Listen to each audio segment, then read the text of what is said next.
Yeah, baby. All right. How does this sound for Good. you? Better than the club last night. So thank you for doing this, my friend. Thank you for having me, bro. Yeah, I appreciate it. It was cool to see you the first time when you were in Fort Worth and Yeah, then dude. last night at Hyenas. Yeah, at Dallas. So, Jonathan, tell me, where were you born, my friend? I was born in Illinois at Evanston Hospital. I think I was born on a Sunday. Very cool. Okay.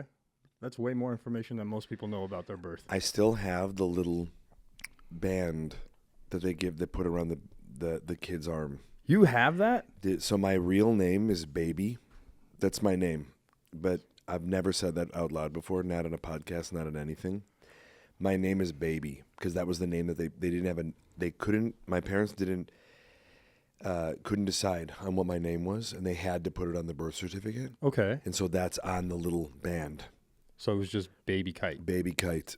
And so that's on all my stuff. That's so cute, though. And then, they were arguing. So my my mom wanted to call me Jonathan, and my dad wanted to call me Ethan or Abelard. I have never heard the name Abelard. It's a name that was used in I think the Anglo-Saxon England, the United Kingdom. I feel like that's the only place I've heard it in history. Maybe there's like a ton of, I don't know, African or Australian Abelards. I don't know. But have you ever met one? I've never met an Abelard. But Ethan I thought was interesting because Ethan is like a short name for Jonathan, like John Ethan. I didn't know that either. I didn't know Ethan was a short name. No, it's Jonathan. not. But it sounds like it. Okay, you know? kind of like you were just playing off of it. Yeah, so I was like, but then they decided to go with Jonathan, and then later, but I don't know how long after because I was born Baby. And at some point, did like everything get legally changed, or is it still Baby? I think it's Jonathan now, but I think for a while there I was just Baby Kite. That's just the greatest thing in the world. Yeah, I was a SoundCloud rapper. You could have been big. I mean, Dude. you could have been massive. And Little Baby Kite. Little baby Kite. But yeah, so I have that little thing. It's somewhere in my apartment. That is so cool. I love that because my wife and I saved all 3 of our children's bands, so we have them somewhere. But that's crazy that you actually have yours and you have it saved somewhere. I have my birth certificate too. Nice. Okay. Do you know where yours is? My actual one? Yeah. Yeah, it's sitting in an apartment in Glendale. I feel like, are you from Glendale? I lived in California for 30 years. I was in Glendale for a vast majority of that time, yeah. What brought you here? I didn't want to raise my kids in California. Yeah, makes sense. Pandemic just ruined what was. Oh, so you moved recently here? Yeah, like 2 years ago. Oh. So I moved in the last 2 years. So it was like 2021, started looking into getting out of California, and then July of 22 actually moved. For sure. To Texas. Dude, yeah, Glendale is, I'm sure all your listeners know Glendale. I think I have a larger following that are like Texas-based people than actually really? California. It's weird, yeah. Like more people know me here in Texas than they do in California, I think. Yeah, it's, did you live by the Galleria, the Glendale Galleria? I didn't. I lived by, so I'm sure you're familiar with the area. I lived where Glendale High School is. Oh, okay. So kind of like the other side of town. But yeah, I grew up all over there. Nice. This was just a place to be when you're Armenian and, you live there. Dude, it's the Armenian capital of America. I agree with you on that one. Definitely agree with you on that. There's more Armenians living outside of Armenia than there are in Armenia. And most of us are either in the States or in like Russia, somewhere in that area. Yeah, but, I mean, I think Glendale has like 400,000 Armenians at this point. So it's like the largest cluster outside of actual country that Armenians have populated. It's crazy. Yeah. And like here especially, nobody knows who we are because there's like 300 of us or something. In all of Texas? Well, Dallas. No, I think there's a lot more in all of Texas. You're just different Mexican. I guess, yeah. So a couple of people that I've met here say that we get clustered into like the Russian thing. We're all part of like this whole Russian group. But in there's like the Uzbekis are part of that. The Chechens are part of that. We're part of that. Like everybody that can't fit into a group. No, but I just mean what they think you look like. Oh, I wonder if they think you look Russian or if they think you look I think I'm a little bit darker than the standard Armenian, so that's what I I mean. get away with like more Arabic, Egyptian ties. Racially ambiguous is what I've been told. Like they don't know. I don't know where you're from. They don't know how to racially profile you. Yeah, they're like, we want to be racist, but we can't figure out who the hell you are. Yeah. You're not white. Definitely not white. Yeah, I don't get classified as that very often. But when I did a show in Georgetown, Okay. just north of Austin, the craziest thing was, there's nobody black, there's nobody white, there's nobody Mexican, everyone's Texan. You're right. Okay. And I heard this guy tap. He was like, "Hey man, just want to say, my wife and I, we like that show you were on. We was wondering, could we get a picture with you?" And I turned around, and it was like two Hispanic guys. They just been here long enough. They just been here. So they're all Texan, baby. So that's why you got to get that accent. Then you'll just assimilate like the Borg. Remember that from Star Trek: The Next Generation? Yeah. That's what Texas is. It's the Borg of America. I need time. I'm sure I'll pick up the accent at some point. Madonna did it right away. When she was in England, she got off that plane and she was just like, chip, chip, cheerio. Yeah, but I don't want to be that No, you don't piece of shit. You know what I mean? Like, of course. If it's going to be a 20-year journey and you pick up the accent when you're in your 50s or something, that makes more sense. But you start saying bruv. Yeah, if you live in England, right? All the time, bruv. Yeah, bro. Which I love the way they speak over there. Their accents and like the words they use that we don't use here, like even the word fag. For us, it's a really bad word. For them, it still means cigarette. Yeah. I mean, wanka and... Yeah, all bollocks and all that bollocks, shit. Yeah, bro. It's interesting how like it's all English, but they've got their own slang and stuff. It's Cockney slang though, right? Is that what it is? Is that where it comes from? So. Is that from like we're getting into the roots of it. We're getting filleted in the comment section. Yeah, it's all right. Why not? It's fun that way. I don't know. I thought a lot of it was like Cockney slang that they would do that became that sort of that stuff. Wait, what else do they say? They say pikey and all this other words and pikey is gypsy. That's the gypsy side of it. Yeah, I made a joke over there and they're like, you can't say that word anymore.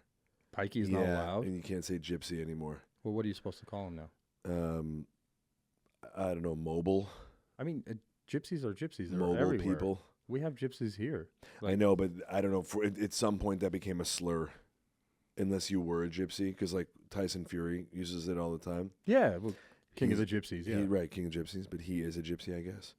He is very much so. Yeah, he grew up in that whole community, the caravanning, the whole thing. I think we have gypsies in my family though too, because on my dad's side we're from Romania. So that's a big part of like gypsy culture comes from Romania. Yeah. Yeah. So I can technically use the word. Oh, there you go. Yeah. That's you get a. These are my people. Yeah. Gypsy, please. So your dad's side is from Romania? Yeah, my dad's side is like Eastern European, Ukrainian, Polish, Georgian, and Romanian. Okay. And then my mother's side is Norwegian and Danish. Pretty white. Pretty white. Yeah. She looks real white. She looks like one of the Van Trapps. Well, I mean, even like the Polish, the Romanian side, fairly white-looking. My society, My father almost looks Indian. Really? He has pretty dark olive skin. He looks like Omar Sharif. Do you ever see Dr. Zhivago, that old film? Yeah. Mike has definitely not seen it, our friend. No. Or Lawrence of Arabia. My father looked like Omar Sharif. He has now he has a white beard, very long white beard and white hair, but he has very olive skin. And is he still in Illinois, or is he? Yeah. My parents still live in the house I grew up in. So what got you, I guess, towards the West Coast? Was it pursuing the whole entertainment career, or what? Like, when did you actually kind of like venture out of Illinois and try to? When I started doing this, you could only go two places. Like, if you lived in Chicago, there's people from the Midwest that would sort of, migrate there. But it was like New York or L.A. And there was the old adage, if you want to do film and television, go to L.A. If you want to do stage, go to New York. So I graduated from university, and then I was out to L.A. almost immediately by 2003. So your goal was you wanted to do film and acting and kind of like it was the original dream of stand-up comedians for the most part. Was trying to get that movie deal. I mean, I didn't do stand-up until much later in life. Really? Like, I've only been doing stand-up for like 10 years. Okay, so first was the whole acting thing was your main priority. Yeah. And so that's probably still how I pay my bills is an actor. Okay. I like doing stand-up a lot, but, it takes a lot of time, and I wanted to respect the art form. And so I wanted to, some people, I don't know. I guess it's one of those things where people just say they're a stand-up. Like, I do stand-up. Right. Which is fine. I'm not criticizing those people. But for me, I was like, I wanted to make sure that I was giving it the time and the respect that it deserved before I would call myself a stand-up. And so we had some time off. I was on a show. And we had some time off between the first and second season where I couldn't accept a job. And so I literally was just in the clubs every night. I was like, maybe this summer I'll try to see if I could do this. And so I spent this summer just at open mics like every single day and getting ready for the road. And did you have material that you had started to write down and kind of like try to, before you even went on stage, or was it more like, let me take this animated version of me? Because for people that haven't seen you do stand-up, it's not, it's very unique. It's not what you would kind of envision what a stand-up is, not a dude just holding a microphone. Right. It's very much so like there's a lot to it. More, it's not just hit him with a punchline, hit him with a punchline. You've got a ton of different things that are coming up. You do the impressions, and they're very animated impressions. And I'm not going to burn any of your jokes by talking about it, but like you're very good at kind of flowing into what is written material, you can tell, and then also what is a written version of someone and doing something really funny that you're like, oh, no, I never thought that this person would do this, but it's really hilarious. Thanks. You know what? I think I like to keep myself entertained. Okay. Because I think the longer you do it, at least for me, like I think it's about being as into it as the audience is.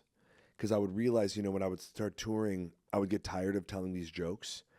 And it's like, because I came from a theater background doing, stage and plays and whatnot. And, you're saying the same stuff every night. But if it's not interesting for you, if it's not like, if it's not engaging for you, it won't be engaging for the crowd.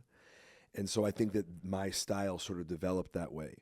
That I wanted to, I would do like short stuff and then long storytelling and then personal stuff and then just like observational stuff. And then if something wasn't working, or I would just not do it that night, or if I just didn't feel like it. And so I would just try to make the show fun for me, and then hopefully it would be fun for the audience. And so I was on a sketch show. Which one? It was called, it started as After Party, and then it was In the Flow, was what it was called, which, I mean, that title is total dog shit, because it's like, it sounds like an ad for a tampon commercial. But and I'm like, it sounds like we're only on once a month. But it was an amazing opportunity to write your own stuff. And so it was like Mad TV or Saturday Night Live or In Living Color, like one of those. And it was really fun and cool, but like you had to write your own stuff or you couldn't get on. Now I got lucky because like I could do impressions. So if they needed an impression, it was probably going to be me, because that was sort of my function on the show. But I did a lot of other stuff, and it sort of, it was a trial and error. So instead of doing it in front of an open mic, you would do it in front of a room of writers. And you'd have to pitch these characters, the ideas, or whatever it was. And it was awesome. It was such an amazing experience. And I'm eternally grateful for it, because it sort of put me in that mindset of just because you think of something, it doesn't mean it's going to be great. Because I think there's a mentality maybe that, oh, you're a funny person, or people tell you you're funny or whatever, so just go say funny things on stage. But it's not that. It's a trial and error. Yeah, it doesn't always translate the same way. Like, there was a dude that came up to Mike yesterday after the show and was trying to give him like a funny bit. Hilarious. Because it was something that killed with his buddies. And it's like all of us on the outside looking in have had that moment where like, man, this set would be so funny.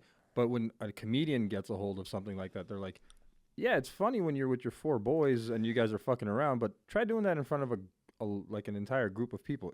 It's more than likely not going to translate the same way. I call it water cooler funny. Yeah, because you're like, I mean, it could be. There's so many things in the moment that make people laugh, but I think the expectation, the idea that you get on stage and people tell you, this guy's going to make you laugh or this girl's going to make you laugh, that is, you have to deliver on that promise. Yeah, there's like I guess there's no attachment when you're just hanging out with your buddies and you make each other laugh.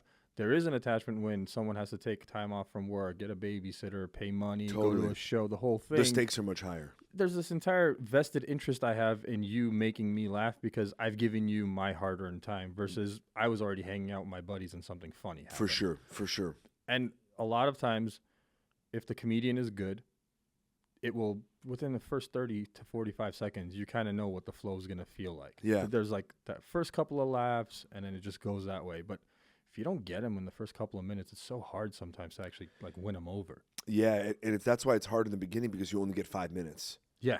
So if that, right? Like a lot of places will give you 2 or 3 just to begin. Just to, open mics they're trying to burn through because a lot of people who are there working on jokes, they're already in the act of being a stand-up.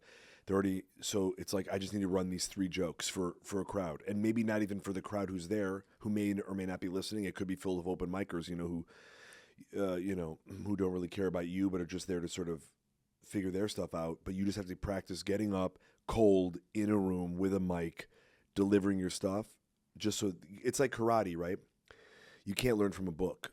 Right. So it's like you have to get up and trial and error. So it's like as much as you can study theory, at some point you're going to have to do an internship as a doctor to actually learn hands-on what happens, because it's such a fluid and dynamic thing happening.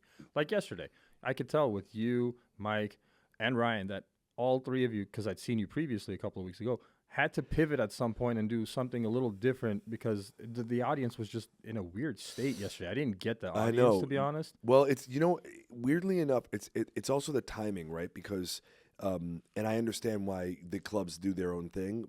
I really like Hyenas that I've been through many times. And, but the 8:30, that's a late first show.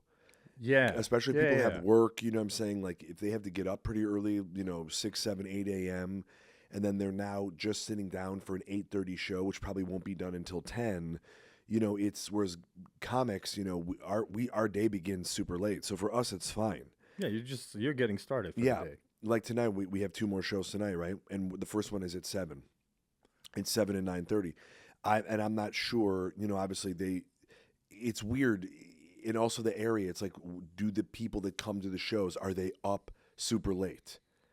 Or they're not, because that second show didn't start till 10:30 last night. I mean, that's the thing. Like Austin, definitely stay up late crowd. Yeah, for sure. Dallas, in my opinion, not so much. Right. More of like, we want to have fun, we want to enjoy, but there's like a limitation to, I got shit to do tomorrow. For sure. You know what I mean? Like a ton of people, I'm sure, were thinking like, fuck, 10:30 show, I get out of there at midnight, probably won't be in bed until 1, but then my kid has soccer practice at 7, and then, ballerina at 9, and then my wife has a thing at 10. And you're like cultivating the amount of shit that you're putting yourself through in the next day, which may not allow you to enjoy the show fully if you're there. Yeah, 100%.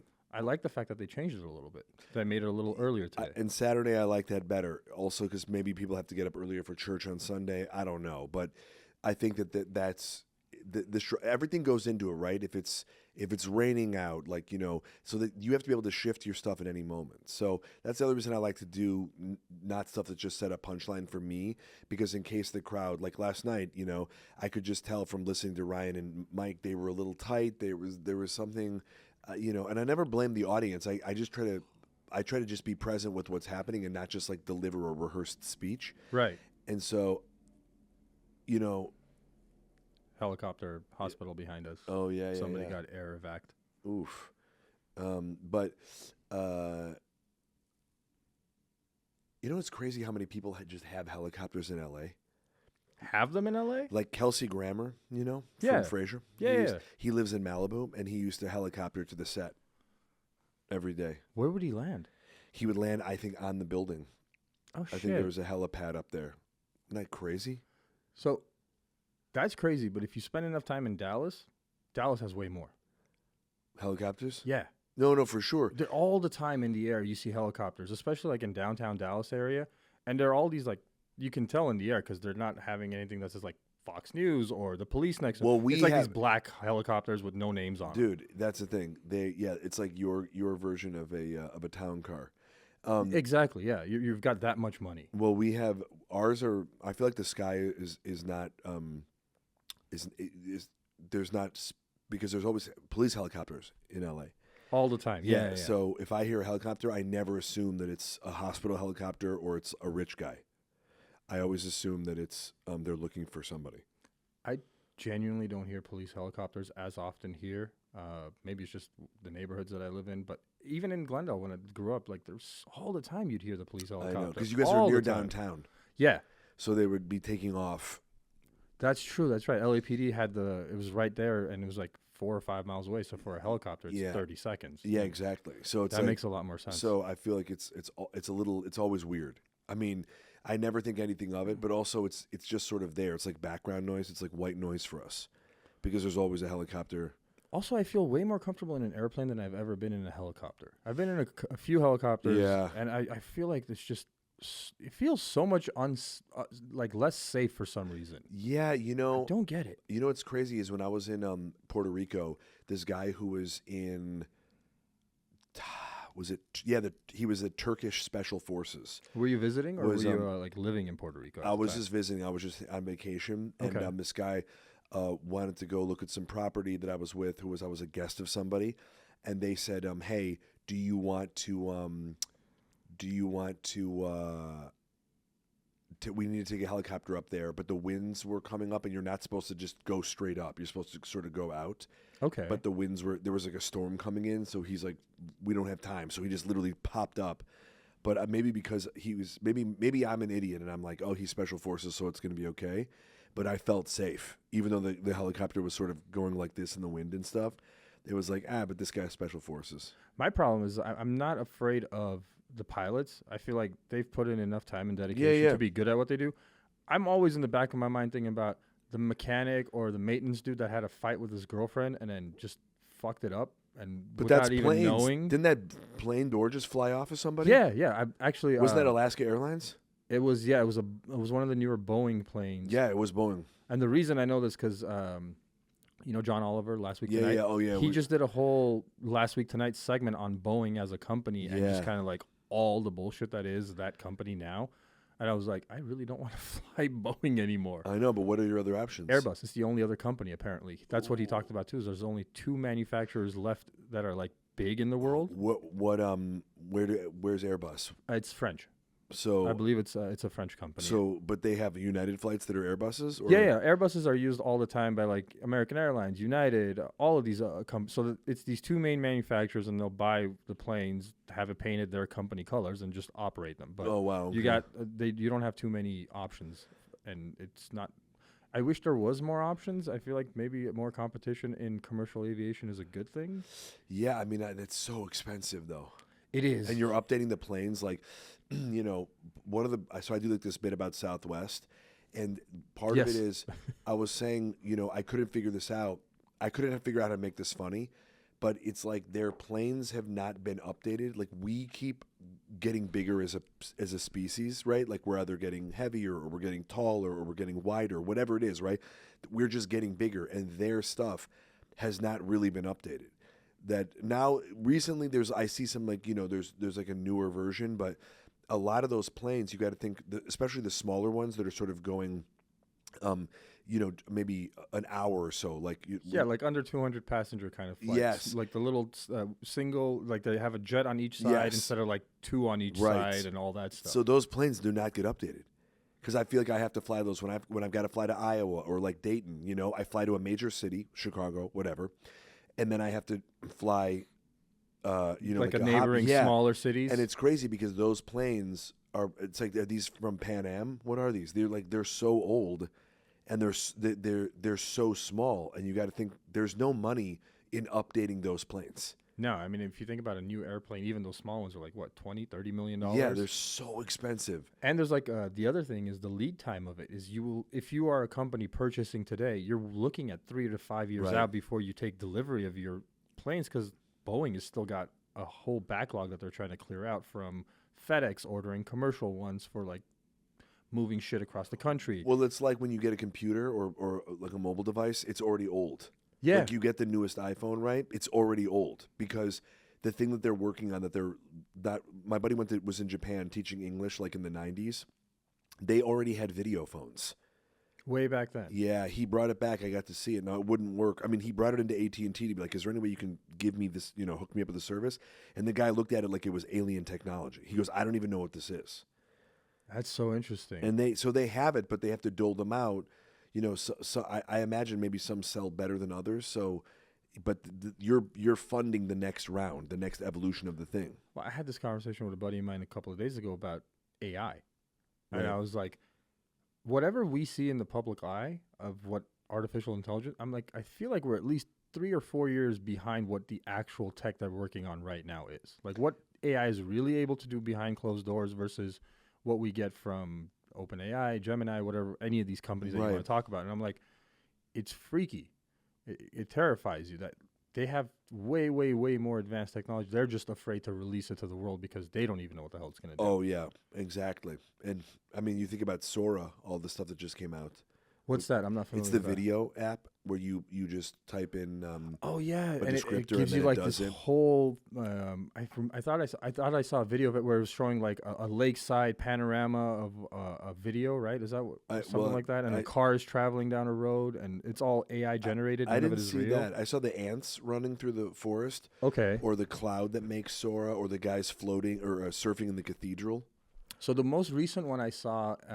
This guy, MKBHD, he's a popular tech YouTuber. Yeah, I've heard of him. And he was showing off some of like the crazy stuff that these AI video engines are able to do now. And it was creating full on scenes like this beautiful Ferrari or a Porsche is traveling down the scenic route. And it looks great.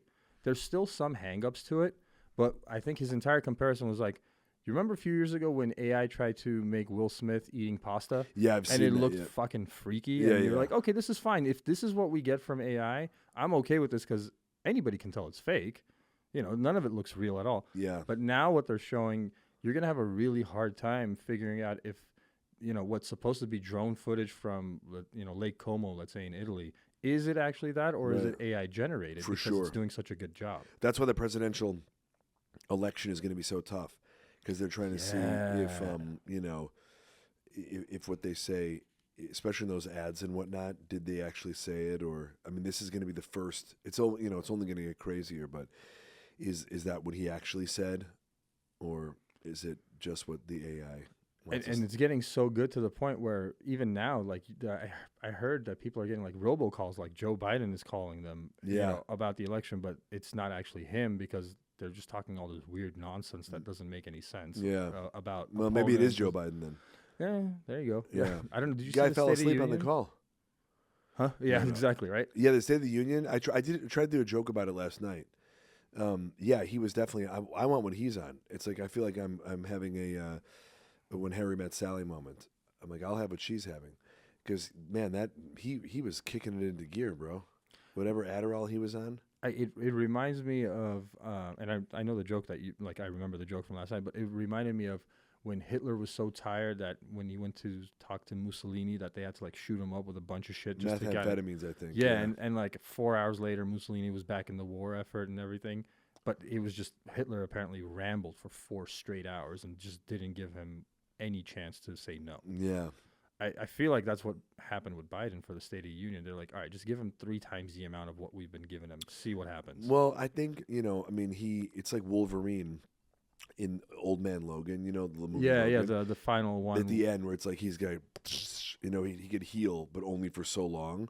I mean, the thing is, you think of those guys they're so old that it's like, I don't even think about this election. I think about how whoever wins at the end of their 4-year cycle. Yeah, they got to make that. They got to make through the next 4 years, and I genuinely don't see either one of them. And we're talking about Trump and Biden here as like the main. Did you see Dune?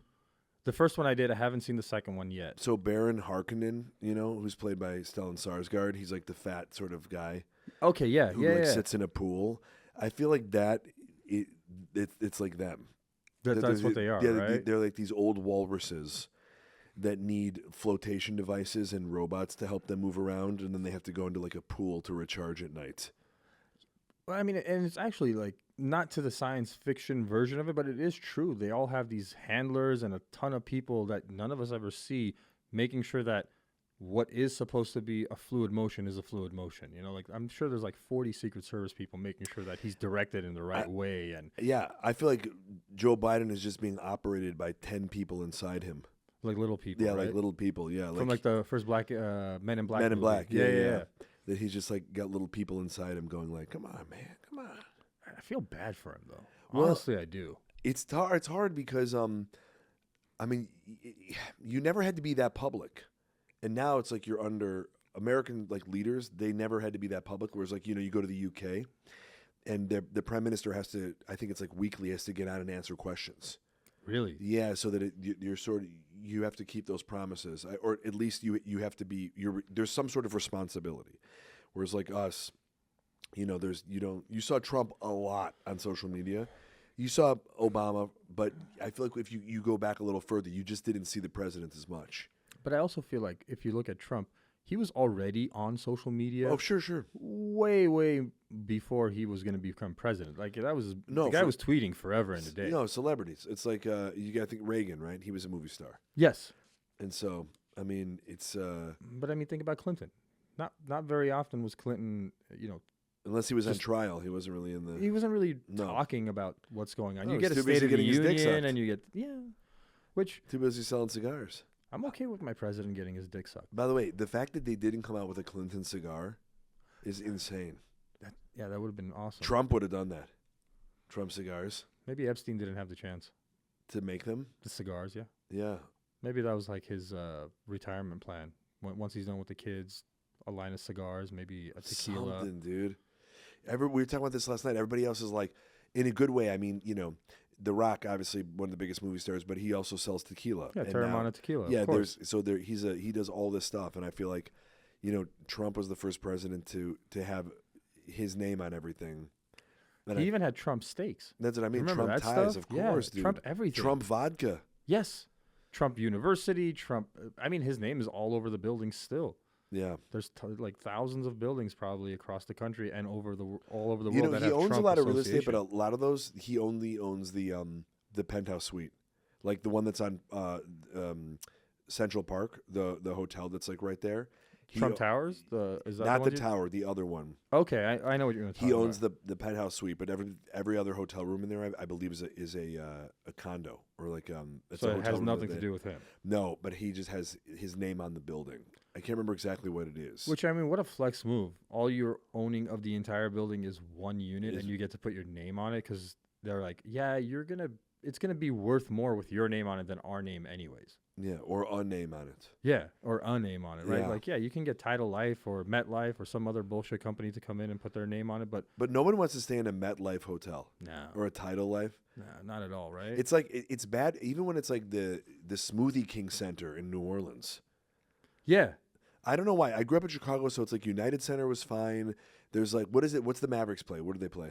So it's isn't it the AT&T stadium? I don't know. I thought it was AT&T. I believe you. I just don't know. And I'm sorry to anyone, but I'm not the biggest sports fan, so I may not know the buildings. Yeah, but the fact that it's not Mark Cuban Arena. Yeah, no, it makes sense that it shouldn't be though. Cuban's great, but his name isn't as big as Trump. No, of course not. But I just mean, I bet he's got more money though. I think so. I think that at this point he's probably got more money. But I mean, it's when you buy stuff, I don't know. There's some names that just seem cool, and other ones just seem sort of lame. So think about L.A. Staples Center was awesome. Yeah, but it's funny that it was named after an office supply company. Right. But the Forum was better. Yes. The L.A. Forum, like where the Lakers, the Showtime played. And then the L.A. Coliseum was awesome. Yeah, exactly. I'm not even a Lakers guy, to be honest with you, but I always thought the Forum was cool. Yeah, I don't like Crypto.com. Not that I'm against Crypto.com itself as a company. It just doesn't sound good for a name of a stadium. No. It does not at all. It's kind of. I wonder what the new Clipper Stadium is going to be called. So who's like the primary investor? It'll end up it's going to be called. It'll end up being their name. No. The primary. I don't know. No. Isn't that how Crypto got their name on there? Aren't they like the largest investor or sponsor? You have to sponsor it. Yeah, but because it was obviously already built. Yeah. But Steve Ballmer is so rich. I think he's one of the 20 richest people in the world. So he's Microsoft fame, right? Does Crypto have to do with my? No, but he's the owner of the Clippers. So yes. he's going to move to the other stadium down by SoFi. So isn't it just? Are they building something next to SoFi, or is it going to be the SoFi Stadium? That's what I wondered. I think it's going to be separate. I think they're going to have their own building. Interesting. So Cuban just sold his majority stake of the Mavericks, for sure. They're bringing in this casino titan, who is they're going to revamp this whole place into it's going to be a new stadium, mixed-use apartments and business buildings, and they're also bidding to put in a casino there. At Yeah. where the Mavericks play? Yeah. Damn. That was the whole point of the sale. That's is fire. that That's pretty sick. it's going to be amazing. It's going to bring in a lot of tourism and a lot of money. Yeah, because look at Vegas. They're getting it. They're going to get a basketball team. I think it's going to be a few years away, but I think LeBron is going to probably own it. I could see that happening. But he can't own it as long as he's a player. That's a rule? I believe so. I believe you can't be a part owner. Like Dwayne Wade, how he owns the part of the Utah Jazz, you know? Yeah. But I don't think he couldn't buy in as an owner. I think you can't be an owner player. Well, Michael Johnson was part owner of the Lakers, right? Michael Johnson? Right. I'm confused. Magic Johnson. Magic Johnson. Thank you. Sorry, Yeah. Michael Johnson. I'm sorry, Magic. Michael Johnson is a Olympic runner. Is he? Okay. Yes, very fast. He had the gold shoes on, baby. Okay, maybe I'm mixing it up with that, but yeah, Magic Johnson. He is or was a part owner. Of Yeah, the Lakers, but he right? wasn't. But not And when he he was playing. retired. Yeah, you can't do it. So, but LeBron has expressed interest about how he wants to own a team. I mean, that's sort of the no-brainer, right? It's like the idea that these guys are gonna, I mean, the amount of energy and money that's being put in Las Vegas right now is insane. Yeah. So the fact that they didn't have a team before was crazy. And I think Vegas is kind of like doing a 180 after what happened with the pandemic, of looking at other sources of having tourism continue to come in and money flowing in, because the hotels were done for such a long time. No, for sure. I mean, they're going to get the A. Did you see the A Stadium? I have not. It looks like the Sydney Opera House. Really? Yeah. And so they have a football team, obviously. They have a hockey team. Which is weird. Vegas has a hockey team. I mean, they won. They won the Stanley Cup? I think their second year in, yeah. No shit. But the thing is, you got to think with all of there are so many cities right now that are out there that don't have football teams or basketball teams. I think just because you think about the expansion with all the guys coming over from Europe, that it's surprising to me that there's a lot of cities that don't have. Like, they're thinking about expanding into Mexico City. NBA going? Yeah, because they had it in Canada. I think they're going to come back to Vancouver. Yeah, the Toronto Raptors, right? But the Grizzlies, they were part of that expansion. It was the Grizzlies and the Raptors. Interesting. Okay. I think they're going to do another team in Vancouver, and I think they're going to do Mexico City. Which, to that, I mean, UFC is expanding into Mexico now. That's and what I'm starting saying. their division out there. Is it a good thing? Or are they seeing the end of America and they're hedging their bets? No, I think that there's just more players when you look at like the structure. I mean, I only know basketball. I don't really follow any other sport, but you got to think about all the players that are coming. There's incredible. Look at the European. I mean, here's the thing: the 5 best players in the world right now. Maybe Jason Tatum is on that list. I love Jason Tatum. They're all from other countries. So Steph Curry doesn't hit that list? No, he's not top 5 in the world. Is LeBron still top? No, not. I don't think so. Maybe, okay, I won't even say top 5 comment section. I'll be saying the race for MVP. Okay, that makes sense. Even Shai Gilgeous-Alexander is from Canada. So then it's Joel Embiid. He's just out of it. He's from Cameroon. Joker's probably going to win it. Luka's on that list. Those are Eastern European guys. I mean, everybody is. They're not American born. Giannis Antetokounmpo's Greek. So it's like the amount of Euro players that are coming. There aren't enough roster spots. And you think about how good high school players are, like Wembanyama. He's going to be the best guy in the league in like 2 years, 3 years. I think so. I think he'll definitely be one of the best guys in the league in 3 years. Do you think he makes it to college, or does he get drafted from him? No, he did. He's already. He's in. He's in. Again, he played 1 year when it comes to this stuff. So he played 1 year in the G League. So my point is, it's the thing you can play the easiest besides soccer, right? Soccer is the easiest because it just takes a ball and a foot, right? Oh man, now you're gonna get burned in the comment section. Do you think so? Oh my God, soccer? No, I'm saying it's considered a very hard and technical sport. No. I mean, it's the easiest to pick up. Oh yeah, like a kid. I'm saying anybody can pick up soccer. I don't think soccer is easy. Yeah. I'm saying that it's the easiest sport in terms of like it's the most inviting sport. Definitely. Right, where basketball's number 2. And it's like the most popular sport worldwide. Right. If you take the United States outside of the equation, and you look at the rest of the world, everybody plays effectively what they call football. We call it soccer. 100%. all the Asian countries, all the Arabic countries, all the African countries, Latin America, everywhere. But the biggest growing sport in the world is basketball. I bet it is because it's got such a loyal following outside of the United States. Yeah, well, and also the stars are from the rest of the world. Yeah. So it's like you're obviously. I think that there are incredible American basketball players still, but I think it's just interesting now when you look at the top 5, the race for the MVP. I mean, if you take out Joel Embiid just got injured, but it's still only Jason Tatum is in that race as an American, and there's a big discussion of what the face of the NBA is going to be. So it's not that Americans, there's just everybody's getting good, right? So it's like you need more teams. I mean, think about how many soccer teams there are in the world. That's countless thousands. It's unbelievable, right? And so I think right now we're not at that place where obviously there are clear, when you look at World Cup, right, you see that there's incredible and then there's not so incredible. Even if you qualify, it doesn't, it doesn't necessarily mean that you're one of the best, because it could be your region and all that stuff. Well, plus it's qualifying for, let's say, the FIFA World Cup is a very big number that it begins with. So there's a lot of slots available because the entire world is kind of competing for this. Exactly. And then it just like gets down until you're down to like 16 teams. And then you're down to like 4 teams. And you're like, okay, now this shit's interesting. These are the best of the best of the best. And that's from their country. But you think about all the people that are there and because there's a demand for it. And I think right now NBA is that way. Yeah. Where there's a demand for it. And they're doing, there's NBA Africa, which is a big program that's out there right now, just getting all these incredible players from Africa and putting a league in there. There's obviously the Euro League that's been around forever. There's Chinese leagues, So there's Australia. It's pretty unbelievable how many talented players there are. And they'll get better, right, against better competition. I still think the NBA is by far and above like the best competition in the world. We have the best coaches, the best facilities. It's ours. Like, baseball, like it's an American sport through and through. We probably invest more money because baseball's played all over the world too. Like the Koreans love it, the Japanese love it, and they have leagues and stuff. But if you look at the sheer amount of money that goes behind having the best, I would say baseball and basketball, we're the best at it. Football doesn't count because nobody else plays it except us. There is no like football league outside of this country that anybody actually even knows about, I'm sure. But if you look at sports that are internationally played, I think we dominate the NBA because we're like the best at it. Well, it's our culture here, I think. And so I just mean with like Vegas, there's all these places, right, like Baltimore, that, St. Louis doesn't have a basketball team. Baltimore doesn't have a team either? No. Maryland doesn't have a team. They have D.C., but it's about to move to Virginia.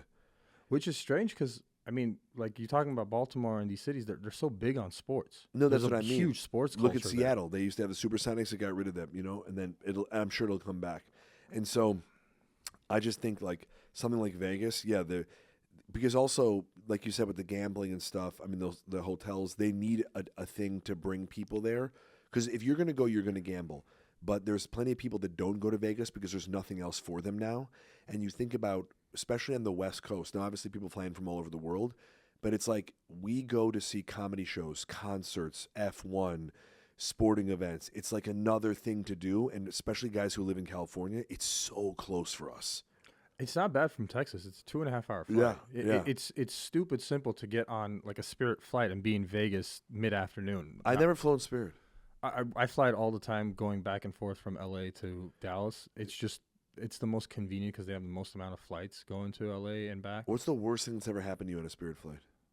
Honestly, nothing. Really? Yeah, people give Spirit like the shitty attitude, but my whole thing is pay the $40 extra, get the front row seats that are just a little bit bigger and more comfortable, and you're fine. And the flights are on time? Yeah.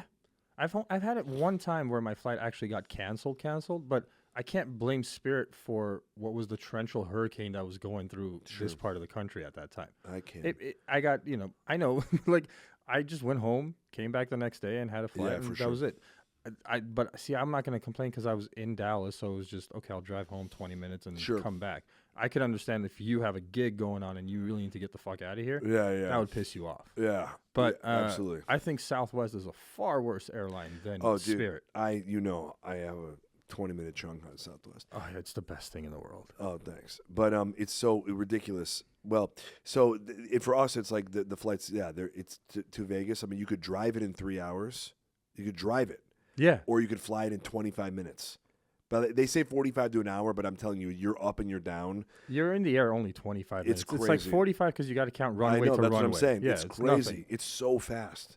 So it's, but you know, you think about there's not a lot of like, I mean, watch the Midwest, and I mean, I'm from Illinois, but it's like I think there's a lot of land here, but they don't have a lot of major cities with a lot of entertainment going on in terms of because it'll bring in Texas. You mean? No, I just mean in like the Midwest. Yeah, kind the of? mid kind of. I mean, there's great cities. I love Kansas City, but you think about there's a place like Vegas. There's really nothing else around it. No, not at all. So it's like there's LA obviously to the west, and you have to go. You could go pretty far south down for Texas, you know, but in that area, I mean, and here's the thing: I don't like Vegas personally. Like, I'm just not a fan.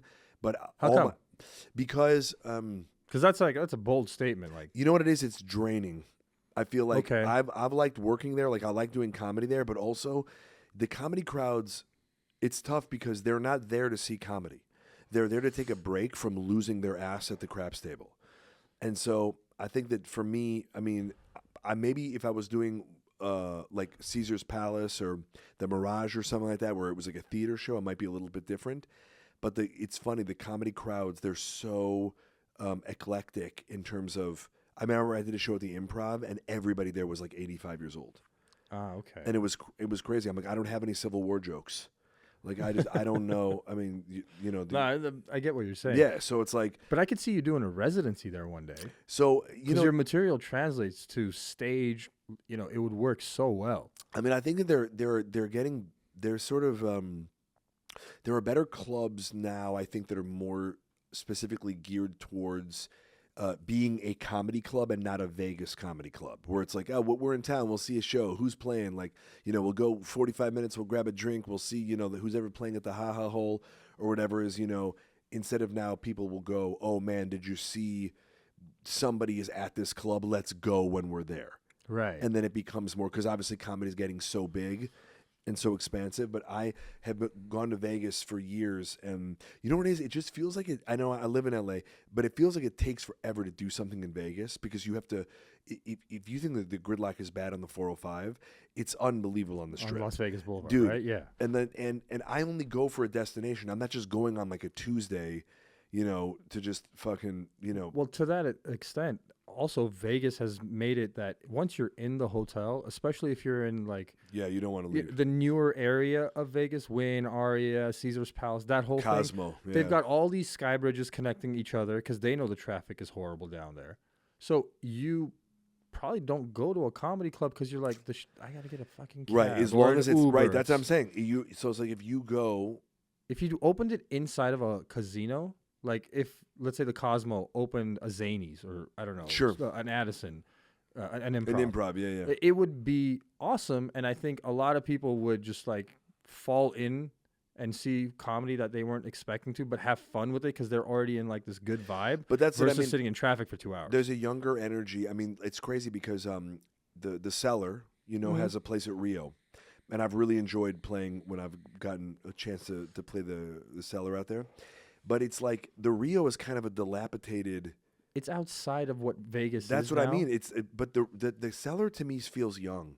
There's good energy there. You know, when you go to New York, it's like right in the heart. Oh yeah. You know, and so it feels like what's going on at the Cellar tonight? Who's gonna pop in? There's so much energy there. I mean, my favorite New York club is Gotham. To be honest, oh, okay. I've always loved Gotham. I've only Comedy played Club. it once. As an audience member, I've been there a lot. I bombed at Gotham. That's probably like you have a bad experience. Well, with it I wasn't really even that. it. You know what it was? I did a show, and I've spent a lot of time in New York, but like I couldn't tell you if you were like, "Yo, what's the best pizza place in New York?" I couldn't tell you. Like it's probably Joe's I don't even know if I just made that up, but it's like it's probably some guy. And the thing about when I was there, this guy went ahead of me. And he was doing the most local material in the world. Okay. Like he was talking about like a rat that everybody knew, not a guy who snitched. I'm talking about a physical rat with a tail. Like the pizza eating rat that was popular pizza at rat. one point. But and all Pizza that Rat shit. was national. The stuff that he was talking about, it was like, you know Benny who hangs out by the trash can? And everyone's like, I know Benny. I'm like, what? Who the fuck's Benny? I'm like, what? It felt like locals night where a guy brought his family. It was so ridiculous. And then they all were like, everything he was like, and whatever. He's like, she does this thing, and then everyone's like, yeah, she does, and I was like, how the fuck do you get? But it wasn't like it was so funny. It was like a guy doing material at a family reunion. And then it was killing, right? It was killing. People were like, yeah, I know that girl. Oh, man, I know. You hear just people talking. The place was packed. And again, like I said, it felt like a guy crushing at his own bar mitzvah or something. And that they were there to see him work on material. And I had to follow him. And I remember thinking, like, I wasn't going to talk about New York. I was just going to talk about other shit. And it just went, like, they only wanted to hear about that guy's family. And about that place that they all hang out, and I'm just like, what the fuck? But it was the only time that's where it just literally, it felt like this guy who was running jokes for, like, a family event. Which, I mean, if the city, so New York City kind of exists on its own, but let's say you take Dallas, there's a bunch of comics here that have found their comfortable spot. Yeah, of course. Because it's big enough of a city where you have enough clubs that you can be busy all the time kind of make a career out of it. But there's a lot of localized shit, like, Bucky's jokes are not going to go anywhere outside of Texas. No, I changed that for Bucky's because I don't do that joke. The punchline is not Bucky's, but when I'm here, I just say Bucky's. No, it makes sense for you because I get it. You're making it relevant to the place you're in. But like the dudes that do a lot of Bucky's material, it's not going to work in California because people are going to be like, we don't know. We don't even have a conceptual idea of what a gas station like that would look like. But there's so many clubs out there now. I bet there are comics that crush in Texas that never leave the state. I know some of them. And they're really, really funny comics. Yeah. And they have larger international followings because let's say they're not just not only American, they're American Indian or American Asian or American something. And like the back home folks catch up on them and they have these massive amounts of followings.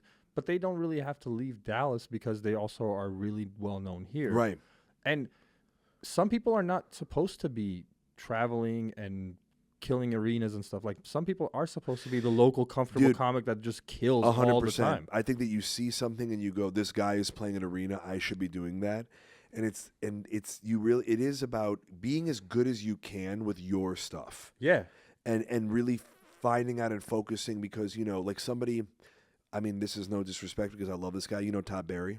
Yeah, of course. Yeah. So I'm a huge fan of Todd Barry, and I like obviously his recent 2 specials. I like him in a small environment. Now it's not that I'm not saying he couldn't crush in an arena. That's not what I'm saying. But I think I really like him doing that.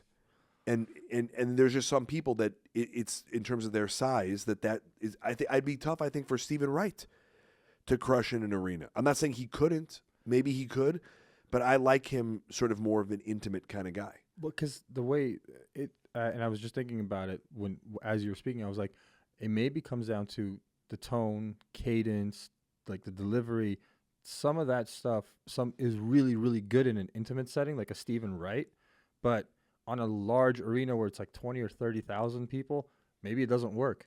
Maybe it would though, and maybe I'm wrong, but I think maybe that's just what I like them as, right? It's personal preference. And then there's other guys like you see Kevin Hart running around Eagle Stadium, and you're just like, yeah, that feels right. But when you're looking at Kevin Hart, I'm not looking at him as just a stand-up comedian. He's doing so much more. Yeah, he's an entertainer. Like Cat Williams, he's not just doing stand-up. He's doing so much more on that same stage that it's just keeping you engaged the entire time. You can't get your eyes off of the guy because he's always doing something. Yeah, he's great. Kevin Hart is the exact same way when he's on stage. I feel like he's just moving nonstop and kind of it's a very animated experience. Yeah, it's like they're trying to avoid snipers. Something like that. Yeah. It's like good luck taking me out. Yeah, and listen. But I think right now because I wonder where comedy can go that way, where people are playing arenas in a way that we've never seen before. And I mean, what's bigger than arena? I don't think there is anything left. I think that's the pinnacle of where it was before becoming a Seinfeld maybe and having just this humongous show that goes on for 10 to 14 years and is just, critically acclaimed. I think being an arena act is the pinnacle of what it is now to be a comedian, a stand-up, and also popularity of a podcast. Like you take Andrew Schultz, Flagrant 2, like it's extremely popular. Absolutely. But he's also a very funny guy. Yep. I've seen him on stage. He's very good, and he has an amazing flow and cadence. And what could have been people thinking that this is only a crowd work kind of a guy has translated into arenas. It's and where amazing. He still does the crowd work stuff, and it's still murders. Same thing with Matt Rife. Yeah. It's amazing. I mean, and also you have to turn over. Like there's such a desire from the audience. If they're going to come see you in multiple arenas multiple times, you have to have new stuff. So the guys like Louis were doing an album a year, right? There weren't a lot of guys doing albums, but if you're going to tour multiple years in a row to stay on top, right? To be relevant, because you have to keep feeding the machine. You have to keep feeding it. Yeah. That's what I think is going to be the next stage, is who can survive the ability to stay at that arena level and keep feeding, like with new jokes that you have to keep writing at a pace that I think even great comedians are not used to writing. No, and I think it's so much harder nowadays because of the internet and because of how quickly things can go viral off of a clip and a reel. Yeah. Where somebody may record like a workout set you're doing and it would have been great shit, but now you have to burn it because the entire, the internet's seen it because of a viral moment and you can't put it into your special. I know. It's pretty nuts. I mean, but I had a video that went that there was I've never had a video hit a million views before. Okay. And I had that Tom Hanks video hit 1 million, but I think I would still put it in my special. Because I don't know, did you see what happened to Fahim Anwar? No, what happened to him? Shout out to Fahim, one of the best in the game. Truly love that guy. So funny. He said a word on his special that it was killing on YouTube, and then it got demonetized and deplatformed. Really? So, and then he tried to cut together a smaller special. And I watched it in the first day. I mean, right when it came out, super funny. Like, I'd seen him do a lot of the bits live. They all translate. He's a great comic, been doing it for years. Was the word that bad? No, it was the word faggot. Oh. And so he said it. That got him demonetized? Yes. And he said it as somebody saying it. Not even that he called somebody something. Like it was in third person, like a hearsay kind of he was like, situation. this guy said this. Right. And he checked with YouTube, and they were like, no, it's cool, you can say it. And then he checked with other people. They're like, it's fine. It's deep in the special. It's not like, what's up, faggots? He doesn't come out with that. You know what I'm saying? Right. Isn't like YouTube's algorithm after 8 minutes is when they stop caring as much about profanity and what you say? Yeah. And then he has an hour. Then they try to cut it and do 39 minutes. Okay. And then to put it a separate special. And it's like, I mean, I hope people watch it and it gets blasted and shared and everything, that it goes around, because it's like you think that the guy worked so hard on all this material, and then now YouTube has decided that people shouldn't see it. I hate that. And so then you go, so it's the thing though, it's like, so even when you work your butt off, it's like, if you do an hour now, that material's burned.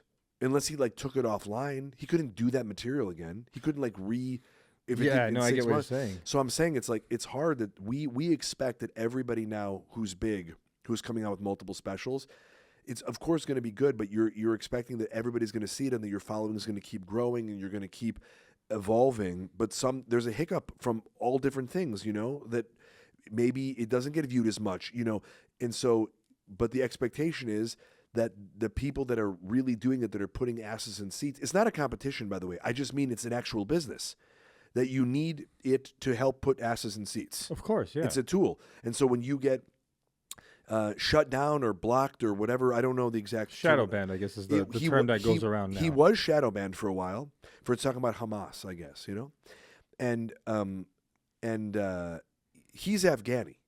So he kind of gets to talk about it. So I'm saying he does, and it's like a black person saying the N-word. Really, like you're allowed because it's part of your culture. And he I don't know exactly what it was that got him shadow banned, but it's interesting that you don't know what's going to trip you up. So you just have to keep putting out material, because conversely, what I meant about the 1 million views, I never had an idea of what was going to do well for me. Right. And you never know what's going to pop and what's going to hold you back. So you just have to keep producing.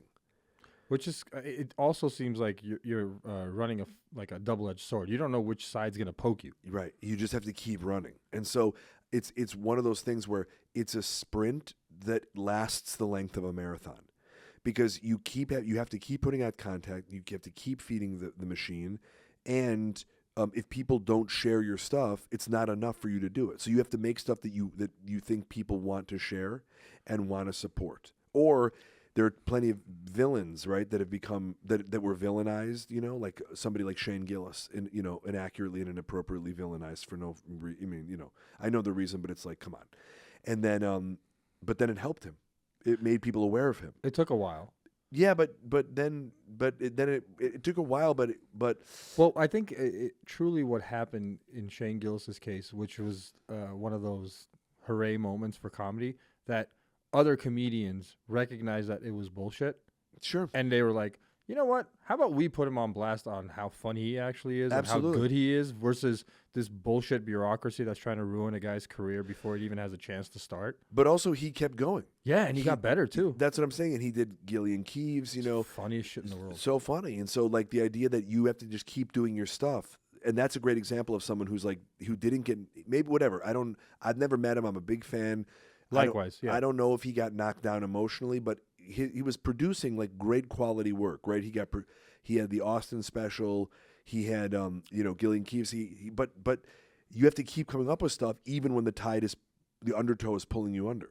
Right, because they want you to quit. Right. They want you to go away and be a forgotten. 100%. And by the way, that happens now. So people rise and fall at the same speed. People are on top of the world, and then they're gone a second later. And it's sad, to be honest, because there's so much potential that we may never see because someone had a hiccup. Yeah, they won't let that develop because they use it as an excuse to. I feel like we just Me Too too many people at some point. No, we definitely did, but I think that I think it's coming back. If I'm being honest, not a sexual assault, but which that's probably coming back. Honestly, too, it never left. And so he's you're in the industry, so you know it better than others. Trust me, bro. It's funny. That's one of the things when that shit came out, people were like, "Did you ever see?" I'm like, "Did I ever see someone get raped?" No. Did I ever see? I never saw somebody get assaulted. Unless it was. I mean, I've seen. I've seen nothing of that. Like sincerely, it's crazy. You've seen a girl get her ass grabbed at a club because there was a bunch of drunk people, not because the producer was trying to give away a film. Yeah, I don't think that guy was a producer. I think that guy was just. He was just a drunk moron. Guy. But that's part of LA culture. That's not or club culture. Oh, club culture. Yeah. But so. But it's just I think that in a way I wonder because it's like you really can't cancel anybody anymore. Like you can arrest them, I think, but you can't like if you don't put them in jail like they did with Harvey Weinstein or Bill Cosby or something. Cosby's out. No, I know, but I'm saying that's what I mean. I don't think he's touring anymore though. I think he was, but he wanted to. He was touring though. He was right up and even when he was I think right before he stood trial. It's crazy that. He was touring. I saw him right before he got Me Too'd. I've never seen him live. Was he funny? Bro, murdered. Really? Yo. Damn. Yeah. And he was unbelievable. He was unreal. That makes you so much sadder. It makes it so much sadder that he was also a rapist. He was crazy good. But, I mean, yeah. He was, God, it's unbelievable that he, but he was still touring, like, even after he was going to court. He still was on tour, and people were going to see him. I want to see, like, a redemption tour. Like, him in a couple of years just go out again. Nah, he's done. You think he's done? Done forever. Yeah. Yeah. Redemption tour. Johnny Depp should have a redemption tour. That one makes sense, but Johnny Depp also kind of got screwed. Yeah, but he did, but I think he's back. I hope so. I mean. He's a good actor, no matter how you think about his sexual or personal life. Like, he's an amazing actor. Yeah, I mean, I think he got the short end, but I think he'll be back. I mean, I don't know that he wants to do it. He's, not that he's like super old, but I think, it was probably draining on his energy and his time and his mental health. And, he probably just wants to go have a fucking drink. Do Sauvage commercials for Dior. Yeah, why not? Get millions of dollars for not having to deal with all of that. Yeah. I love Johnny Depp. But I mean, some actors have that itch that they can never get rid of. Like, they're always chasing the high of, being working and acting and the challenge that is. Like, you look at somebody like Tom Cruise. Yeah. That guy just, he still wants to do Mission Impossible movies and do his own stunts and stuff. Yeah. And you're like, you're pushing 60 at this point, buddy. You know what's crazy? I think you should do it as long as you want to do it. Because I think there's also something noble about somebody who's just like, I don't want to do this anymore. Because I think people are like everything. Like, you don't want to see how the hot dog is made. You just don't. So it's like when people think they want to be a comedian, because it's like, yeah, but I'm funny and I could get paid for it. I go, yeah, but that's not really. Yes, that's the end result. But if you're lucky. I'm saying, but you could grind it out for years and never get half that. You know, it's like anybody today who's headlining or touring, it's such a privileged place to be in. It's awesome. It's like like the fact that I can still perform and do clubs and stuff and people come to see me, I'm like eternally grateful. Because the competition is insane and it's only getting more. There's so many open micers every single day that are getting into it. And I don't mean that I'm not using it as a you know, to criticize them. I'm just saying, like, they just start at the bottom and then they're growing faster and faster and faster, you know? To that, what do you think happened? What changed that so many more people are interested in social media, doing stand-up comedy? It seemed impossible. If you didn't live in New York, Chicago, or L.A., and mostly New York or L.A., but now Austin, it's like there's so many other places now where you can get up. It was much Boston. There were cities, don't get me wrong, but it was impossible. No, I know exactly what you mean. There's there were so no many more opportunities. clubs now. There were so few. And the ceiling was low. I don't mean the. It still felt good, right? But the ceiling was low. That I mean, even if you got a Tonight Show spot, you could tour, and then that was it. I mean, maybe you got a TV show, maybe you got movies, but now it just feels like like we just talked about arenas, theaters. I mean, being a headlining club, corporate gigs. There's so many outlets that you can do and be a stand-up comedian and be incredibly wealthy and comfortable. I mean, the amount of money that some of those comics are making today, it's, you know, only Seinfeld. Only like Chris Rock. There were so few comics. Maybe Dice Clay, Jamie Foxx, or somebody like that. Yeah, but Jamie Foxx, who's an amazing comic, but he's also an amazing. No, he's the best. Whatever the hell he does. No, he but does I just amazing. mean he makes a lot of money. But I bet he made more money in films than he did doing a stand-up. I'm pretty sure Chappelle made more money in film and, you know, sketches like Chappelle Show and Half Baked and stuff in the beginning. But now now it's very different. But it took him stepping away from everything, losing years really of his career, and then coming back as this like new Dave Chappelle. Yeah, selling out everywhere and doing amazing with his comedy stuff. But if he hadn't have done that and he like toed the line and followed it, he would have been way more wealthier because of the entertainment industry versus stand-up comedy. Well, right now I think that there's just the stuff that the money wasn't available. That's the other thing with streaming platforms. Like, there was no money. I mean, you were lucky if you got like an HBO special or a Comedy Central special, but there weren't really other places that were doing stand-up specials. No, I mean, the first time Netflix announced that it was doing a comedy thing, and this was way back in like 2010, 12, something around there, is when they first did their first Netflix comedy. Yeah. And you're like, holy shit, there's another place to like see funny stuff. Because it was only Comedy Central, and then that got ruined. Yeah. And then you had HBO, but then HBO stopped doing the hour specials and just had like periodic 30-minute things or collaborations of like 5 different comics. And everybody was kind of like hungry for it. Yeah, well, they had like Evening at the Improv. There were other places, but it wasn't wide distribution, right? Like the way it would have been on a Comedy Central. Well, if you have Netflix, you have every special that they've ever put out right there. Yeah. So you could say, hey, what do I like? And then it suggests other people. Like, if you like this girl, you'll like this guy or whatever. And so I think just the visibility is what's changed more than anything. And social media is the number one because it allows people to believe like, oh, I could tour and I don't even have to do a stand-up club. I could go have a whatever set. I could edit it up. You know, instantly now I could have, you know, a clip could go viral and I could have 100,000 followers tomorrow. I mean, or 1 million, but whatever it is. No, like you're right. Pre-internet, how do we discover stand-up or comedians in general? It was the late shows, Tonight Show, yeah, and it was like an SNL or Mad TV 100%, kind of a thing where 100%. you're like, this person's really funny. I mean, even going further back in Living Color, like if you see Jim Carrey's crazy shit from before, it's really hilarious. And you're like, there's something there. Well, also like they did the HBO Young Comedy special, which is like where David Spade got his start. A lot of those guys, you know, right, were on there. And if you, yeah, but if you and Def Comedy Jam was also on HBO, yeah. which was amazing. Amazing. Like, Chris Tucker was on that one, and then Marlon, Bernie Mac. Yeah, everybody you could think of that you think of a funny, let's say African American comedian, did a Def Comedy Jam at some point. Well, and so the thing is, that's all visibility. So you think about where would you go to find it now? Everywhere. Amazon has specials. Yeah. And they're good, by the way. Everybody, it's not like, oh, Netflix has these great ones and these other ones suck. It's like they don't. They're all great. Like these people, everybody, there are more great comedians than ever before. I'm not saying that these comedians are better than the 70s or 80s at all. I'm saying there's just more of them. Quantity is what we're talking about. Not that there's a difference of quality. Yeah. Like, no, that's not what you should be. And that's such a stupid comparison that people do. Like, oh, comedy in the 80s, it sucked. You're like, no, you don't get it. That was so relevant to that time period. Yeah. Like, I get it. Live on the Sunset Strip may not be funny for the generation now. But when I watched that Richard Pryor special, I'm like, this is so hilarious because it's relevant to the time. 100%. And that's all comedy will be, right? People will look at this in 10 years and wonder, like, oh, was that a good thing? Who knows? Right. And so, or what's taboo today, won't be in 20 years or whatever.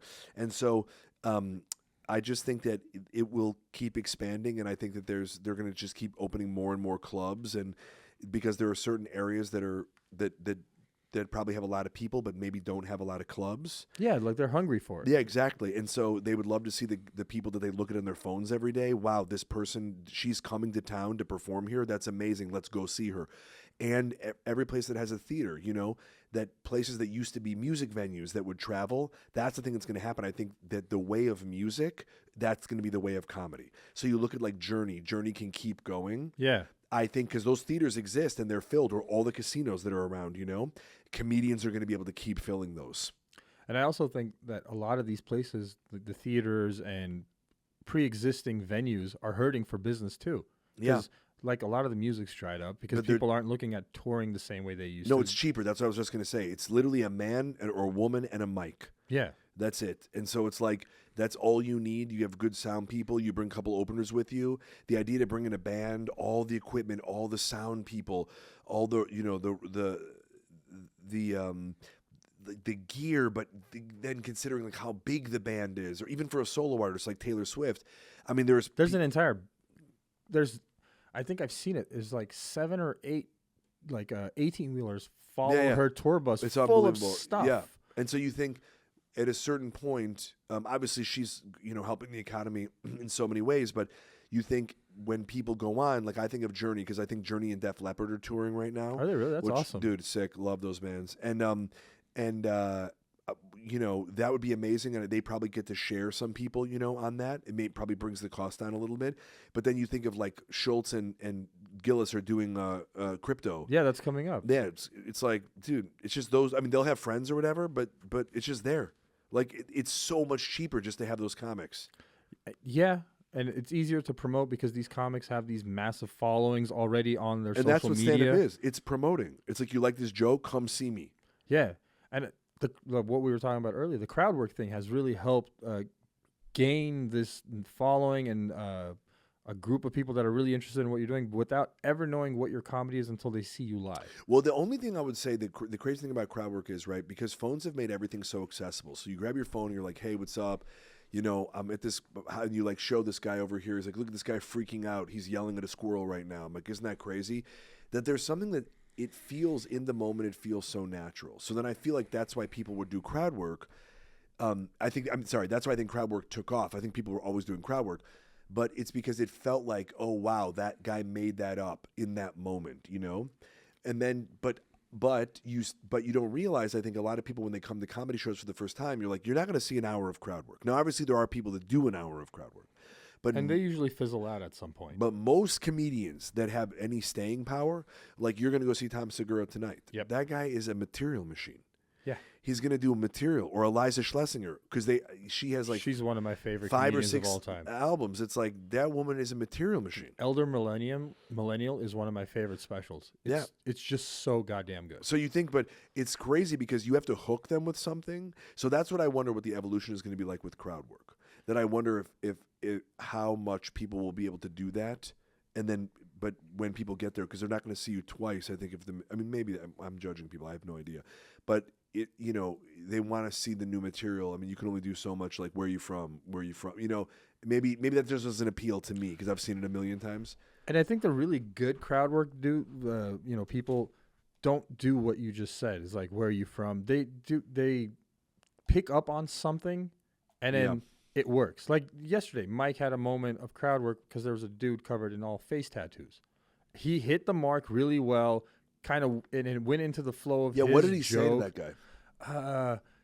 Mike was talking about growing up here and buying drugs when it was like illegal, and getting into a stranger's car, and then he sees the dude with the face tattoos, like, that's what my dealer would look like, something to that. Yeah. Obviously, Mike's gonna do it way better than me, but like all of us connected on that moment because we'd all seen that dude. That guy was so nice. Yeah, he seemed I like met him and his lady afterwards. He seemed like a sweetheart. So sweet.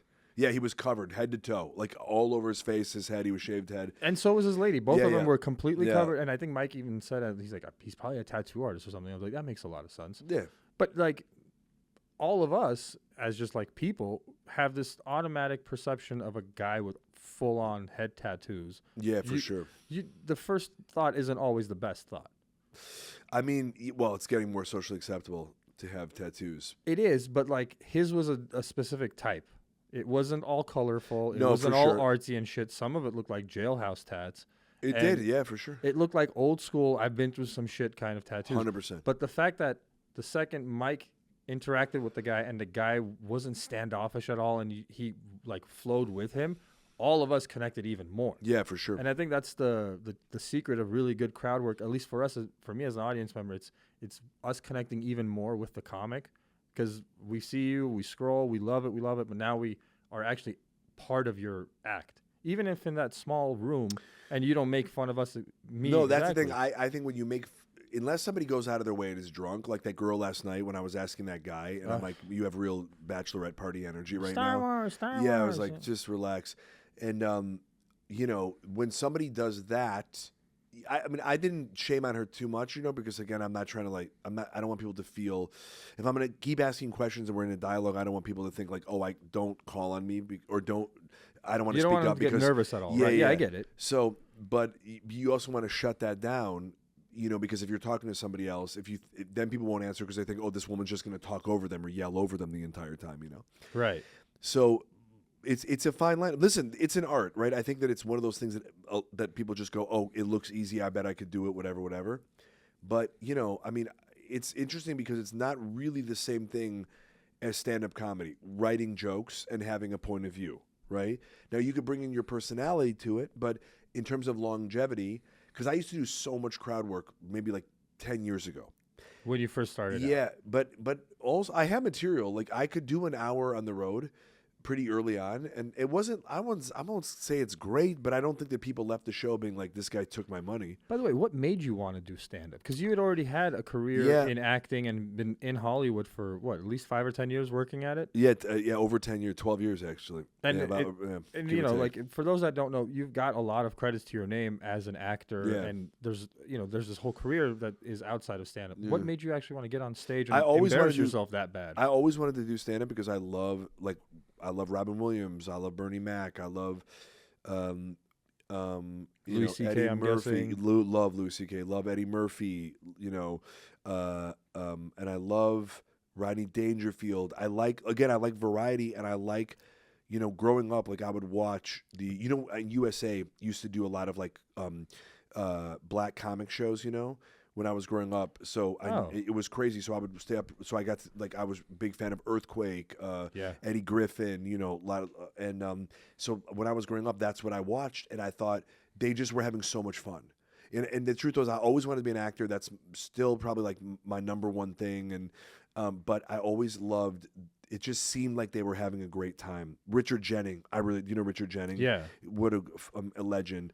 Were you a fan of Mitch Hedberg too? Loved Mitch Hedberg, loved Patrice. I love that whole New York crew. Greg Giraldo, Jim Norton. Dave Attell. Of course, Dave Attell is one of the greats of all time. And he's one of those guys that is very comfortable in staying in the city. Like he's a all-in New Yorker, he's New great. York comedian. And you seldom see him like touring. He does tour, but he's not coming here anytime soon for some reason.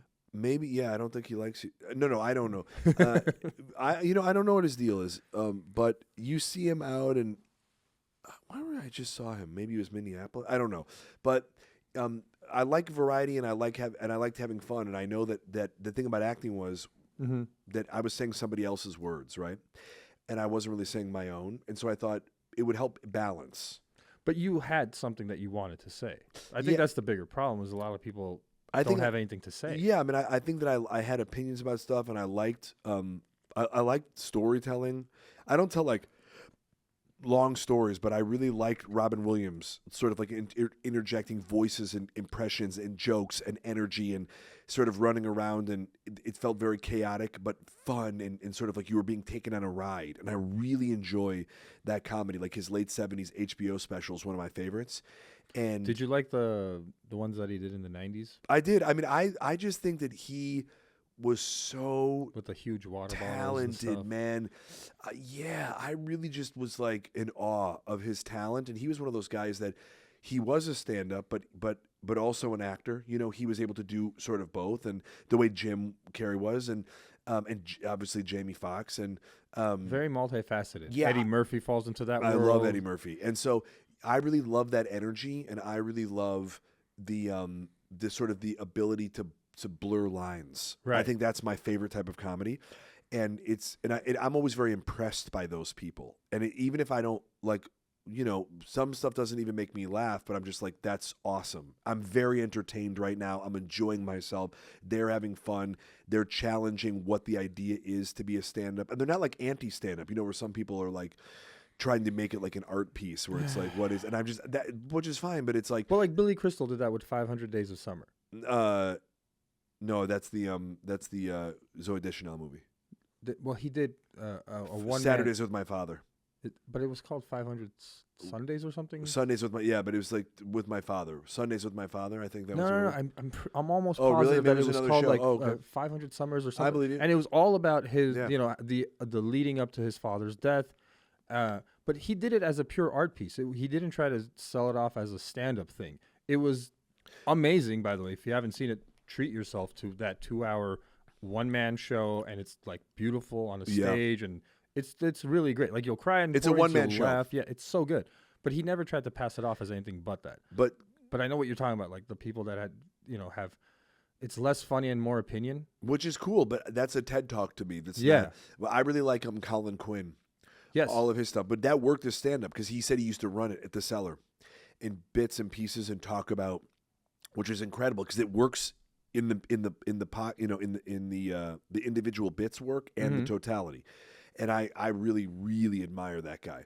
And so that's the thing is I sort of appreciate the variety of things. And so when I was on a show, I was like, you know what, I want to see if I can do the Pablo Francisco is one of my favorite guys. He's very funny, yes. So I started two dear friends of mine, shout out to Ian Edwards and Taylor Williamson, two really good buds. Fantastic stand-ups. If you haven't seen them, check them out. They're so goddamn funny. And we were just sitting at the Improv, just like having dinner, whatever. And I was just there hanging out because a lot of my buddies are stand-ups. And they were, the two of them were like, you should just try it. Just try to do it. You have the summer off right now. Just try to do it. So in that moment, I literally just started doing stand-up. I mean, I just started going to open mics and just really trying to do it. And then this was in June or July maybe of 2012. And then I was doing an hour in October that year. Okay. That's too short of a time, but they wouldn't pay me to middle. So when I would sell tickets based off the TV show, I had to do an hour, but I wanted to give people an experience. I'm not saying it like it was the greatest hour, but I was really trying to do a lot of impressions, just throwing a lot of shit out there and being like, and working on it, trying to figure out, is this working? Whatever, you know.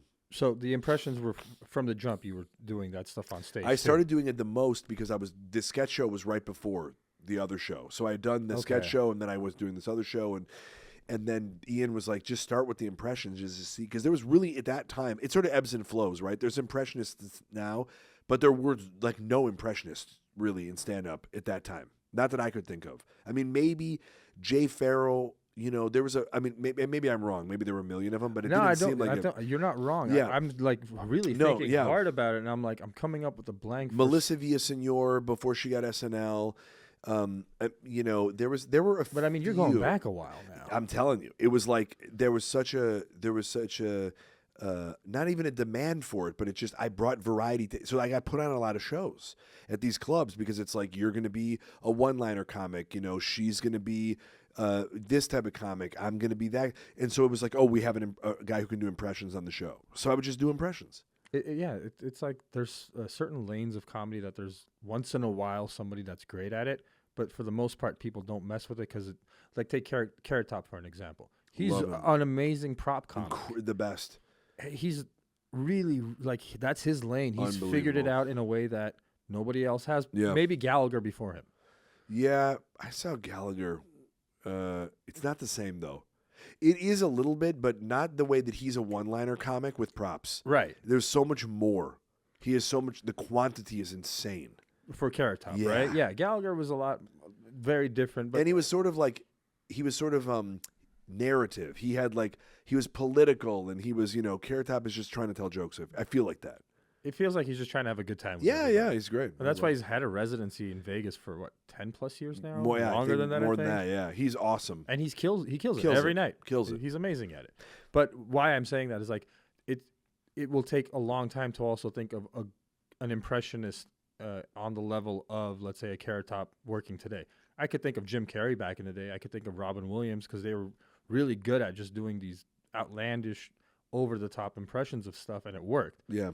But there isn't many anymore. No, there isn't. And so Pablo was the first guy that ever let me open for him. Okay. And that was really cool. I opened for him in August of 2012, and I did 10 minutes up top, and he was a legend. And so we still do. We're trying to do a theater tour together, me and him. That would be awesome. Double billing right now. So we work on some stuff. I was supposed to be out with him last weekend, but I had a job and I couldn't. But we're trying to work on it. We've worked on it at the Improv. So if you're in California at all and you see us, please come out because we're working on this. I think it's going to be good. I think we tried to get Michael Winslow. Okay. From the Police Academy, Yeah. He's the guy that can do the amazing voices and the stuff, sounds, right? Like the sound sounds, effects. the beatboxes. He's so talented. Yeah, he was doing beatbox before it was a thing. Dude, one of my childhood heroes was Michael Winslow. And so, but we're trying to figure it out, and we're just trying to do a tour with. So he would be touring with you guys? Yeah, but I don't. That would be so cool. I don't know what it. I mean, we're trying to figure it out right now, but I really have a lot of. I think we got something fun coming up with Pablo. We're figuring it out. We're trying it out on stage. We're doing a bunch of stuff. We're going to have a bunch of bits, and we're going to have microphones, like sound effects and everything. So hopefully we'll start. I mean, we're trying to do like a theater tour. That would be so fucking cool, dude. That would be so nice. Like you can do the Majestic here. Well, you think about, right, like Shane and Schultz. Yeah. They're the similar, but not. They're just enough of the same audiences, but they each have their own following, right? Yeah. I mean, or Bad Friends with Santino and Bobby, right? And it almost doesn't make sense how well it works. Because, like, you look at Bobby and you look at Santino, you're like, you guys shouldn't. It shouldn't work. Well, it works because they're best friends. Yeah. Yeah. But you're like, you guys are so different from each other. No, I know. It's like Bert and Tom Segura. But they have a lot of the same audience. Yes. So the thing is, they're different enough, right? So, like, exactly intersect. So I think Pablo and I are the same way. I feel like so. We have enough of our own shit going on, but we have then we have other people that follow him that don't follow me and him, vice versa. And so I think that would be, for me, like a no-brainer. I think that we could really, it would be. So I'm trying to figure it out. We're trying to figure it out right now. So to that, do you have like an hour that you're working on? So that you want to actually, not that you're working on, but like a special in your head that like you're kind of fine tuning before you record. I'm trying to figure it out because right now it's interesting this year because I'm doing all the political stuff like I was doing last night. Yeah, but dude, your Biden is so fucking hilarious. Oh, thanks, dude. It's so good. I'm like, the problem is though, I don't want to put that on a special. First off, I think Shane did a great job of doing Trump on a special. But I think that it's not, I don't want it to be like, oh, this was a special from 2024. Because if you do an election cycle, because I'm doing like RFK, Biden, and Trump, and I've been doing Trump for 15 years, before when he was on The Apprentice, I was doing him. And just because he's been a figure for so long. Yeah, he's hilarious. But now it's a little bit like, I don't know that not that I wouldn't spend time doing it, because I really do like the Trump stuff that I have, and I do think it's relevant, but it's really about of the moment shit, like about him going to prison maybe, or, some of these other angles that are talking about right now. And who even knows what's going to happen with RFK? Hopefully he sticks around so I can get some legs on the impression, but it's like, it's one of these things where I'm trying to sort of give the audience current stuff, like all the Paul Giamatti stuff I riffed about last night. That's so good, man. Oh, thanks, dude. So fucking good. But the Academy Awards are this weekend, so it's like I'm trying to sort of figure that out, Is he hosting it? No, but he's up for an Academy Award, and he's... For what film? For The Holdovers. I haven't seen it. Was Bro, it good? So good. Okay. I just love Paul Giamatti. I just think he's so great, and he's finally... People are sort of like, oh, I know who he is, which is... That's the thing. Nominations, people are like, that don't matter. It doesn't matter. Of course it matters, because it means even if you don't watch the Oscars, you're aware of it, and it gives that person a longer career. It goes, oh, they've been nominated for more things. It means that other directors want to work with them. And for at least 3 weeks to a month, every now and again, an article is going to pop up on social media or on a news channel about what Oscar buzz. Even negative publicity is going to be... Like, you're going to go towards the Oscars for 2 or 3 seconds of your day, and you're like, oh, who's that dude?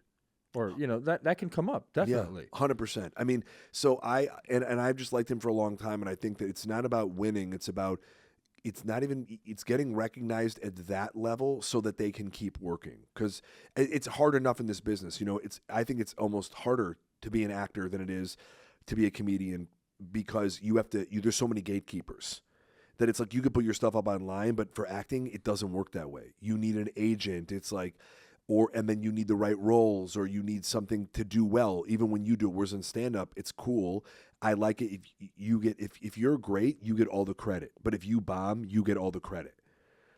And you can be independent without a manager or a label and all this stuff, and still be able to make a killing and work on your craft and your career. But as an actor, social media has not helped that. It's not the way that it's opened so many doors and really getting rid of gatekeepers in terms of stand-up. That's the best thing that social media has done for the art form, but not for acting. It's like there's still so many gatekeepers, and there's limited projects, and even though it seems like there's never-ending stuff with streaming, there's more opportunities, but there's still so much red tape. Yeah, but it also is, again, you can do stand-up solo. You said it yourself. All you need is a mic and a person, and you're good to go. Yeah. How do you work on your craft as an actor if you're not acting? Right. You have to do it. And here's the thing: you doing it in a class is not the same thing. No, that's theory. Right. Exactly. You have to actually get hands-on. You have to be on a set and learn that it's like, I did the monologue great, and you're like, I know, but the light was out, so you have to do it again, just as good, because we're paying you so much fucking money to be here.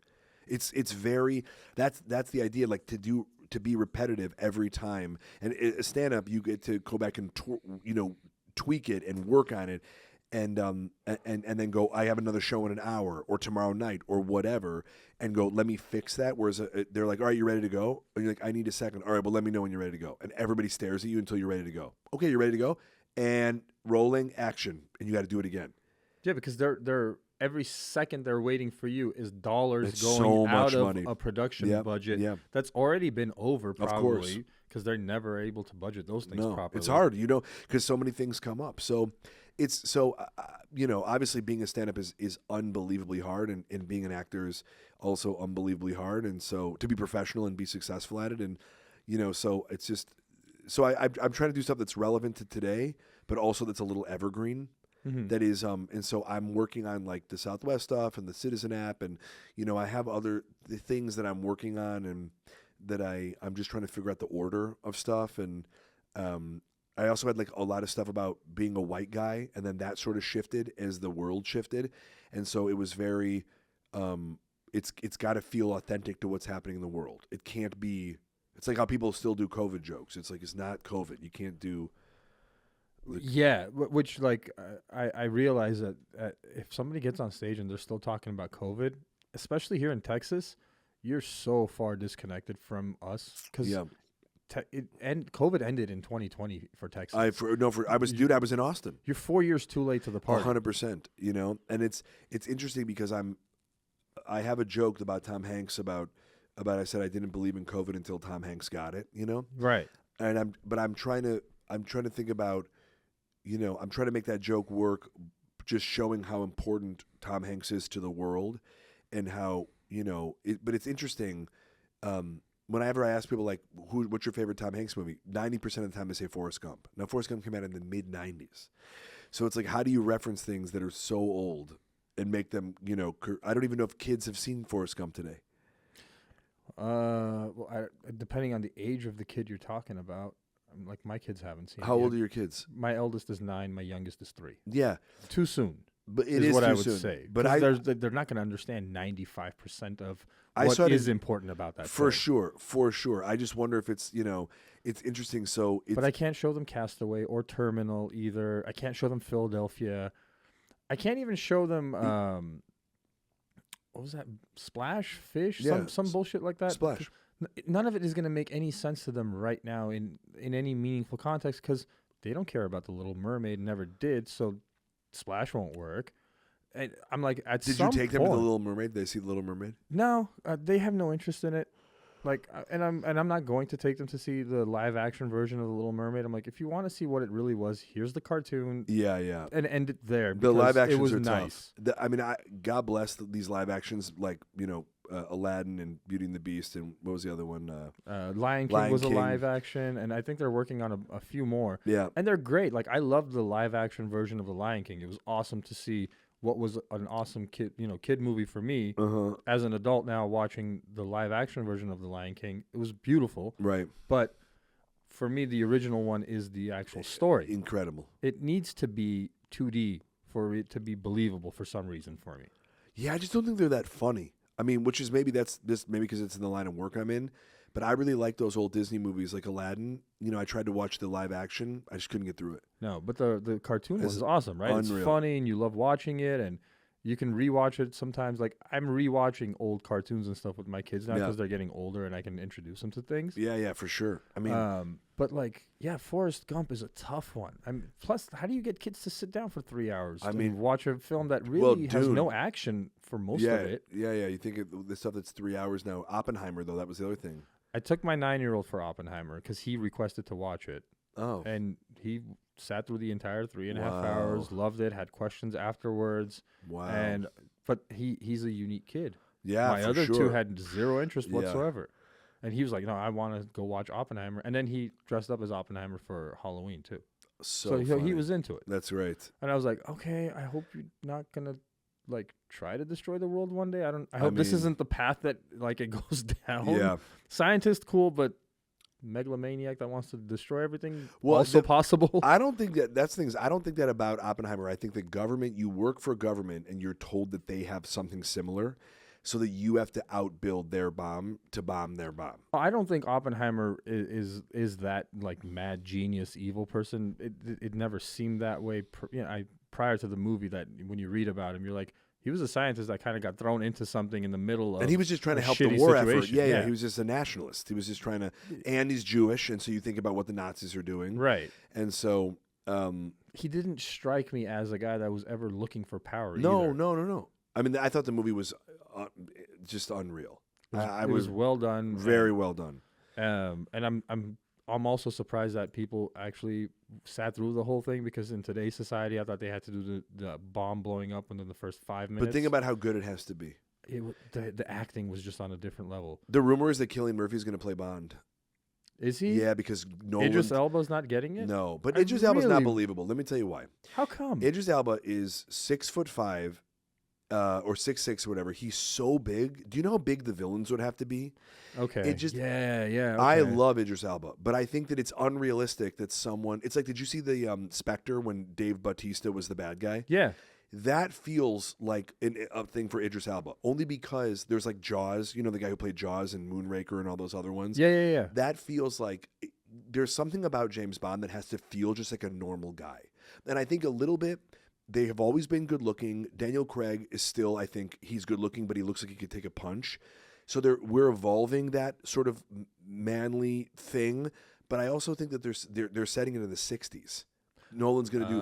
So I think about we had smaller builds, we were smaller people back then, and I think Cillian Murphy, that would be a really like good thing for him to be James Bond in the And if you're doing the 60s, you're right. You can't have a John Batista in the 60s. It makes no sense. He looks like nothing against you, John. I swear, like you're an awesome person and actor, and I love your stuff. But like in the 50s, you would have been part of a circus sideshow if you were that big with that many tattoos. John Batista. No. You mean Dave Bautista? Oh, Dave Bautista. Why am I confusing names today? I have like name dyslexia. Sorry, but if Dave Bautista existed in the 50s, he doesn't look like a villain. More of like a circus sideshow. Well, no, I think he could be a villain because you think of Odd Job, who is Asian. I know that Bautista's not Asian, but I'm saying I think Idris Elba would be a good villain. Not a good. I just think a huge. It feels like there'd be too much. Maybe they wouldn't talk about racism in the 50s. I don't know, or 60s. But I just feel like people were smaller. You're right. No, they were. I think it needs to be a more average. Like you think about Sean Connery when he was in the 60s, dude. He was like a normal dude. He was, a very good looking guy. Loved to hit women, and I just think that he was sort of, or if you look at like Roger Moore or even like Timothy Dalton, like they were just normal sized people. And so because you need to come across as sort of as average. You have to be able to blend in. Like certainly good looking. Pierce Brosnan, like he's taller, but he still looked like a normal dude. Very thin. Yeah. They're small. And then Daniel Craig sort of there was a lot of fighting. Because think about, I don't know if you watch a lot of the old Roger Moore, but him trying to do karate in the 70s, like, hi-ya! Yeah, none of it made any sense. No, it was comical almost. Exactly. So I think to make this work, you need to ground it in as much reality as possible. And it was like the older ones were funny too, because when you watch it in today's lens, you're like, it's not how lasers work. Of course. But it's not how saws work. Do you hear that, Marjorie Taylor Greene? You're like, that's not how this works. But like back then, it was so believable. So now they have a larger issue of like, how do you convey the 60s to today's audience without making it look like a Disney cartoon? I think they could do it like The Man from U.N.C.L.E. They did a little bit. I know it didn't do too well, but Guy Ritchie was doing that. I think it's possible to do. I think if it comes across classy and classic, okay, like James Bond with the martini, that's not a modern drink. I think you could really get back to him in the tuxedos, sort of being Casino stealthy. Royale style. Yeah, like real stealthy, sort of the cunning James Bond. Yeah. Not the guy that brute forces everything, but an actual spy where he knows something that none of us know because he's got that keen eye or some bullshit like that. Yeah, so I think that Cillian Murphy would be the best choice. The one thing that's always drove me nuts about James Bond as a spy film, he gives his name every fucking place he goes. It drives me nuts. Yeah. Like, you have no other identity whatsoever. Every other spy movie I've ever seen, they have multiple identities. Yeah, well, he's never in disguise either. Yeah, you're just you. You're like, oh, you knew I was here? Obviously, dude, you announced it at the hotel foyer when you arrived. Yeah. They gave your name. Yeah, the room. Yeah. But I don't know. I like it too. I like the fact that it's fantasy. None of it really makes sense, and it's not supposed to. Like, it's a John Wick, but less crazy. Yeah, no, they're great. I love Daniel Craig, and I thought he did it at the right amount of time, and it's not necessarily right. It's not. They are all called James Bond, but the number is 007. Right. So he just happens to be there's 006, there's 008. It doesn't matter, and so it's just the guy who was 007 in the 60s. And like the 00 designation is given for X amount of kills after, right? No, I think that's the number of the spy that you are. But no, remember in the first Casino Royale? Daniel Craig did Casino Royale. That was the first one, right? Yep. And then there's a scene where he's about to shoot someone, and they're like, you're supposed to have it's called 00 status. Yeah, you're supposed to have the two confirmed kills or something. Kills, and there's like, this is the first, who's the second, and he shoots the person. Right, but you need 2 kills to get the status. But I think the number does change. That you're that spy, because then she calls him 007 like immediately. That's it. That's his number. That just is 007. She calls him James, but because you're just a number. Right. And also, he's the only one with the name and last name. Everybody else just has a letter designation. but they're not field agents. Right. They're MQ. They're in the actual MI6 headquarters or wherever there are. I hope they start bringing back the funny female names they used to have. Oh yeah, God. Those were so great. Great. Pussy galore. Yeah, and you're just like, how the fuck did they get away with this? How did they do this? It's some of it we can't do anymore, but it'd be great if they came up with like these just funny names. Like Austin Powers. Oh, those were such good movies back in the day. They were funny. I think they're gonna do another one. Is Mike Myers still? I think so. Really? Yeah, dude. And is Vern Troyer still around? I think he died. Did he? I don't know, because I don't know. I hope he's still around. Yeah, because it'd be fun to have him come back too. If Vern, if you're watching, and we know you are, I hope you're doing well, buddy. Yeah, and if they do the Austin Powers, we'd love to see you in it again. I'd love to see him. It was the funniest, dumbest shit in the world, and it was great. But based off of all those James Bond movies. Yeah, you would watch the James Bond movies, and then you go watch the Austin Powers movies. You're like, this is what I was feeling about the bullshit. You're like, funny. This makes sense. It's good stuff like that, man. So you are thinking about doing your ramping up an hour, but now you got to get rid of some of the stuff that's not relevant. Yeah, but But right now, I think touring it does so well that I can't. I got to really. While the election cycle is going, I got to work on this election stuff, and so I'll do as much of it now as I can, and then I'll build up, and I'll build it. I'll keep some stuff, and I got to figure out that the autism bit. I got to figure out some of these other bits, and it's hard to work on them. That's what I was going to ask. Does it allow you any time to work on the new material because you're kind of like doing all the relevant stuff right now? I mean, I'll do I got 2 shows when I get back to LA, and I'm like, oh my God, I gotta think. I've got to there's one of the shows on Thursday. I'm like, I'm just gonna do the real stuff that I just have to just talk out and be like, what is funny about this? Mm-hmm. So I sort of use different shows for different things, but I try to give, when people come see me, I try to give them a little bit of everything, a little bit of crowd work, a little bit of off the top of my head, just like that political stuff that I was working on last night. And, the first 10 minutes or whatever, 5 minutes was fuck it, what am I thinking about? Or the Al Pacino stuff that I was doing about that woman's cough. And, I'm literally just trying to find my way through. And then one day I'll be like, oh, that worked. Let me try that again here, and we'll see if that works. So, but I'm constantly in the process of it, of making it, more palpable and more sort of ingestible without being too heady about it, So you're never satisfied with it, is kind of what you're saying. Yeah, which is a good thing, right? My thing is, as soon as I do a special, or if I put something on tape, it's so funny. I dropped that Tom Hanks clip, which is doing well. That clip is from January 5th of this year. Okay. The joke is not even the same right now. I just did that as a throwaway. And so now when I do that joke, it's different. And so even the stuff that I'm posting, it changes the next time, because I'm like, oh, that's not as funny, or that didn't really hit, or it's not as specific, or it's too much. There's too much talking in there. Just get to the joke, And do you find yourself changing a lot or a little of your stuff as you, let's say, go from West Coast to the middle of the country to the East Coast because of the audience differences? I mean, I think that people are, if it's funny, it's funny. I mean, I think there are certainly words that sort of trigger people, but I think in general, I'm just trying to make people laugh. I don't really have the reason I do everybody, Trump, Biden, and RFK is because, it literally came out of, I did a Trump bit, maybe because it was easy and I'd been doing Trump for so long.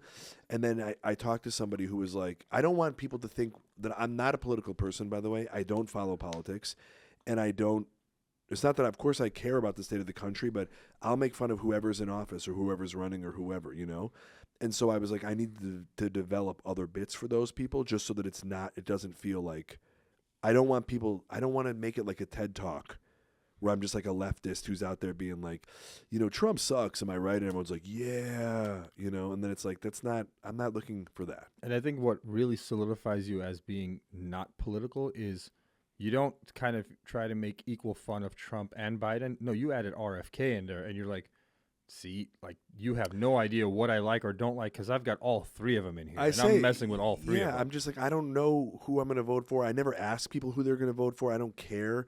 I just think it's funny that these are the options that we have running. See, you find funny. I find it sad. No, it's sad. Not RFK particularly, because he seems to be the most sane. Dude, and, you know what's? I like RFK. I know that a lot of people don't like that guy or have issues with him, but I had to learn the impression, and so I watched a lot of his videos. Now, listen, he said some wild shit, but who amongst us hasn't? And but it's like I don't dislike that guy, and so it's like it's sort of easier for me to talk about him. Maybe because I don't. Now I'm not saying I'm gonna vote for him, but maybe I'm not tired of him the way I'm tired of like Biden and Trump, because we've just heard about them for so long, where it's like, oh, there's a new guy. Yeah, Trump didn't get reelected, and he still didn't go away. I mean, well, that's what I said. I'm like, Trump's like COVID. We're all gonna get him again. And it's fun. Like I said, it's really fun to have you put RFK in there, and the impression is really good too. Yeah, thanks. I got to work on it. You know what it is? Because like that's one where I need to be able to hear myself in the mic. And like last night, the mic was just so echoey, I couldn't really do it. Your recorded version that we heard at the cafe. Oh yeah. Oh my God, it was spot on. Thank you. And you're like, really? That's not RFK. Yeah, that's I appreciate it. Yeah, it was one of those things where I was like, man, why aren't people talking about this? And by the way, it's not coming from a place of like, isn't this guy sound stupid? I never say that. I'm never like, I'm just, this is how he talks. Right. And so like if a guy had a stutter, I would do a stutter, but I'm not saying like today, Junior, like, like Billy Madison. I'm like, it's just, that's the way he talks. So I'm telling the jokes as him. So that's just how he talks, but I'm never, making fun of his speech impediment. I'm just trying to be as accurate to him because that's the way I approach impressions. Yeah, I mean, it would suck way worse if you just stood up there and said something that RFK had said in your voice. I know. Then you're not impersonating. Because especially because I do Biden and Trump already. So it's like, man, you got to do the third guy. Yeah. And then you do a bunch of other people too. Everybody. I mean, I try. And then, yeah, we have fun. Are you coming to the show tonight, you said? No, I got Tom Segura. So I don't know when that ends, Yeah. but I'll definitely either see you guys after the show or catch the tail end of it. Dude. Yesterday's crowd was weird. I know. I think maybe you're actually definitely right. 10:30 was too late for them to be out. I know. It was too late. And they were contemplating, do I keep drinking? Do I stop drinking? When is this going to air? So this will be in 3 weeks. Okay, well, Dallas, you should have come and see me. Yeah. Why didn't you motherfuckers? No. I'll be back. I gotta go only because I have to go back to the hotel and work on this stuff. That makes sense. No, but like Fort Worth was completely sold out. That was crazy. And it was Fort Worth great was awesome. crowd. The shows were great crowd. Thank you, Fort Worth. Dallas is great too. I love Dallas, but I just the shows last night were just wonky. I don't know what it was. One more thing that I think maybe wasn't put into account is it's our spring break. So a lot of people are just not here or with their kids. I know. It's not easy, man. Like your kids are off for a week. You're not going to be able to go do comedy and stuff. 100%. So that might be the other thing. That could be. You're absolutely right. I mean, who knows? I mean, there's always a reason that. But when do you come back here? Right now, I probably won't be back for like another at least 6 months, just because they tend to spread us out. Okay. But I mean, I'll be, I'll be back whenever they'll have me. Definitely. So I mean, I think this is a good place to end it. Sure. So, because I know you got stuff you want to work on and getting your material, fine tuned for tonight. A little bit, yeah. But tell people where they can find you, and I guess so. Like this is gonna come in 3 weeks. Where are you gonna be in 3 weeks? In 3 weeks, do you know what date it drops? I don't, but let's just say, what are we right now? How about getting prepared for your April shows?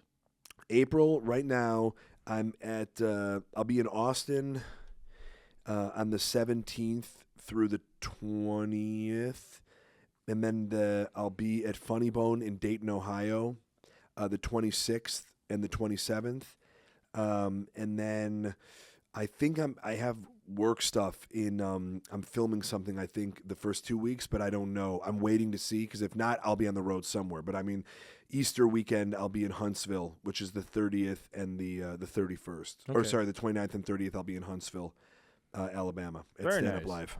Very nice. Yeah, dude.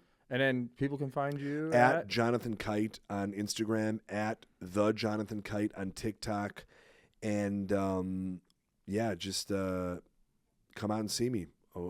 Appreciate you giving me the time, man. I appreciate you doing this. I really saw you and fell in love with just you have your own lane, man. That's the thing that people, once they come to see you live, they'll understand what I mean is you do your own thing that very few people really do. I appreciate that. So man. you've got a cool thing going, man, and hopefully you'll see Mike on the road with him once in a while too. Yeah, and Mike, Ryan, and shout out really Ryan cool. Neeson. They're great. I got a great team with me, so come see us. We'd love to party. Hell yeah! So thank you, everybody. Check out Jonathan Kite on all of his socials, and look out for him when he's in your town. Thank you, bro. Thank you, sir.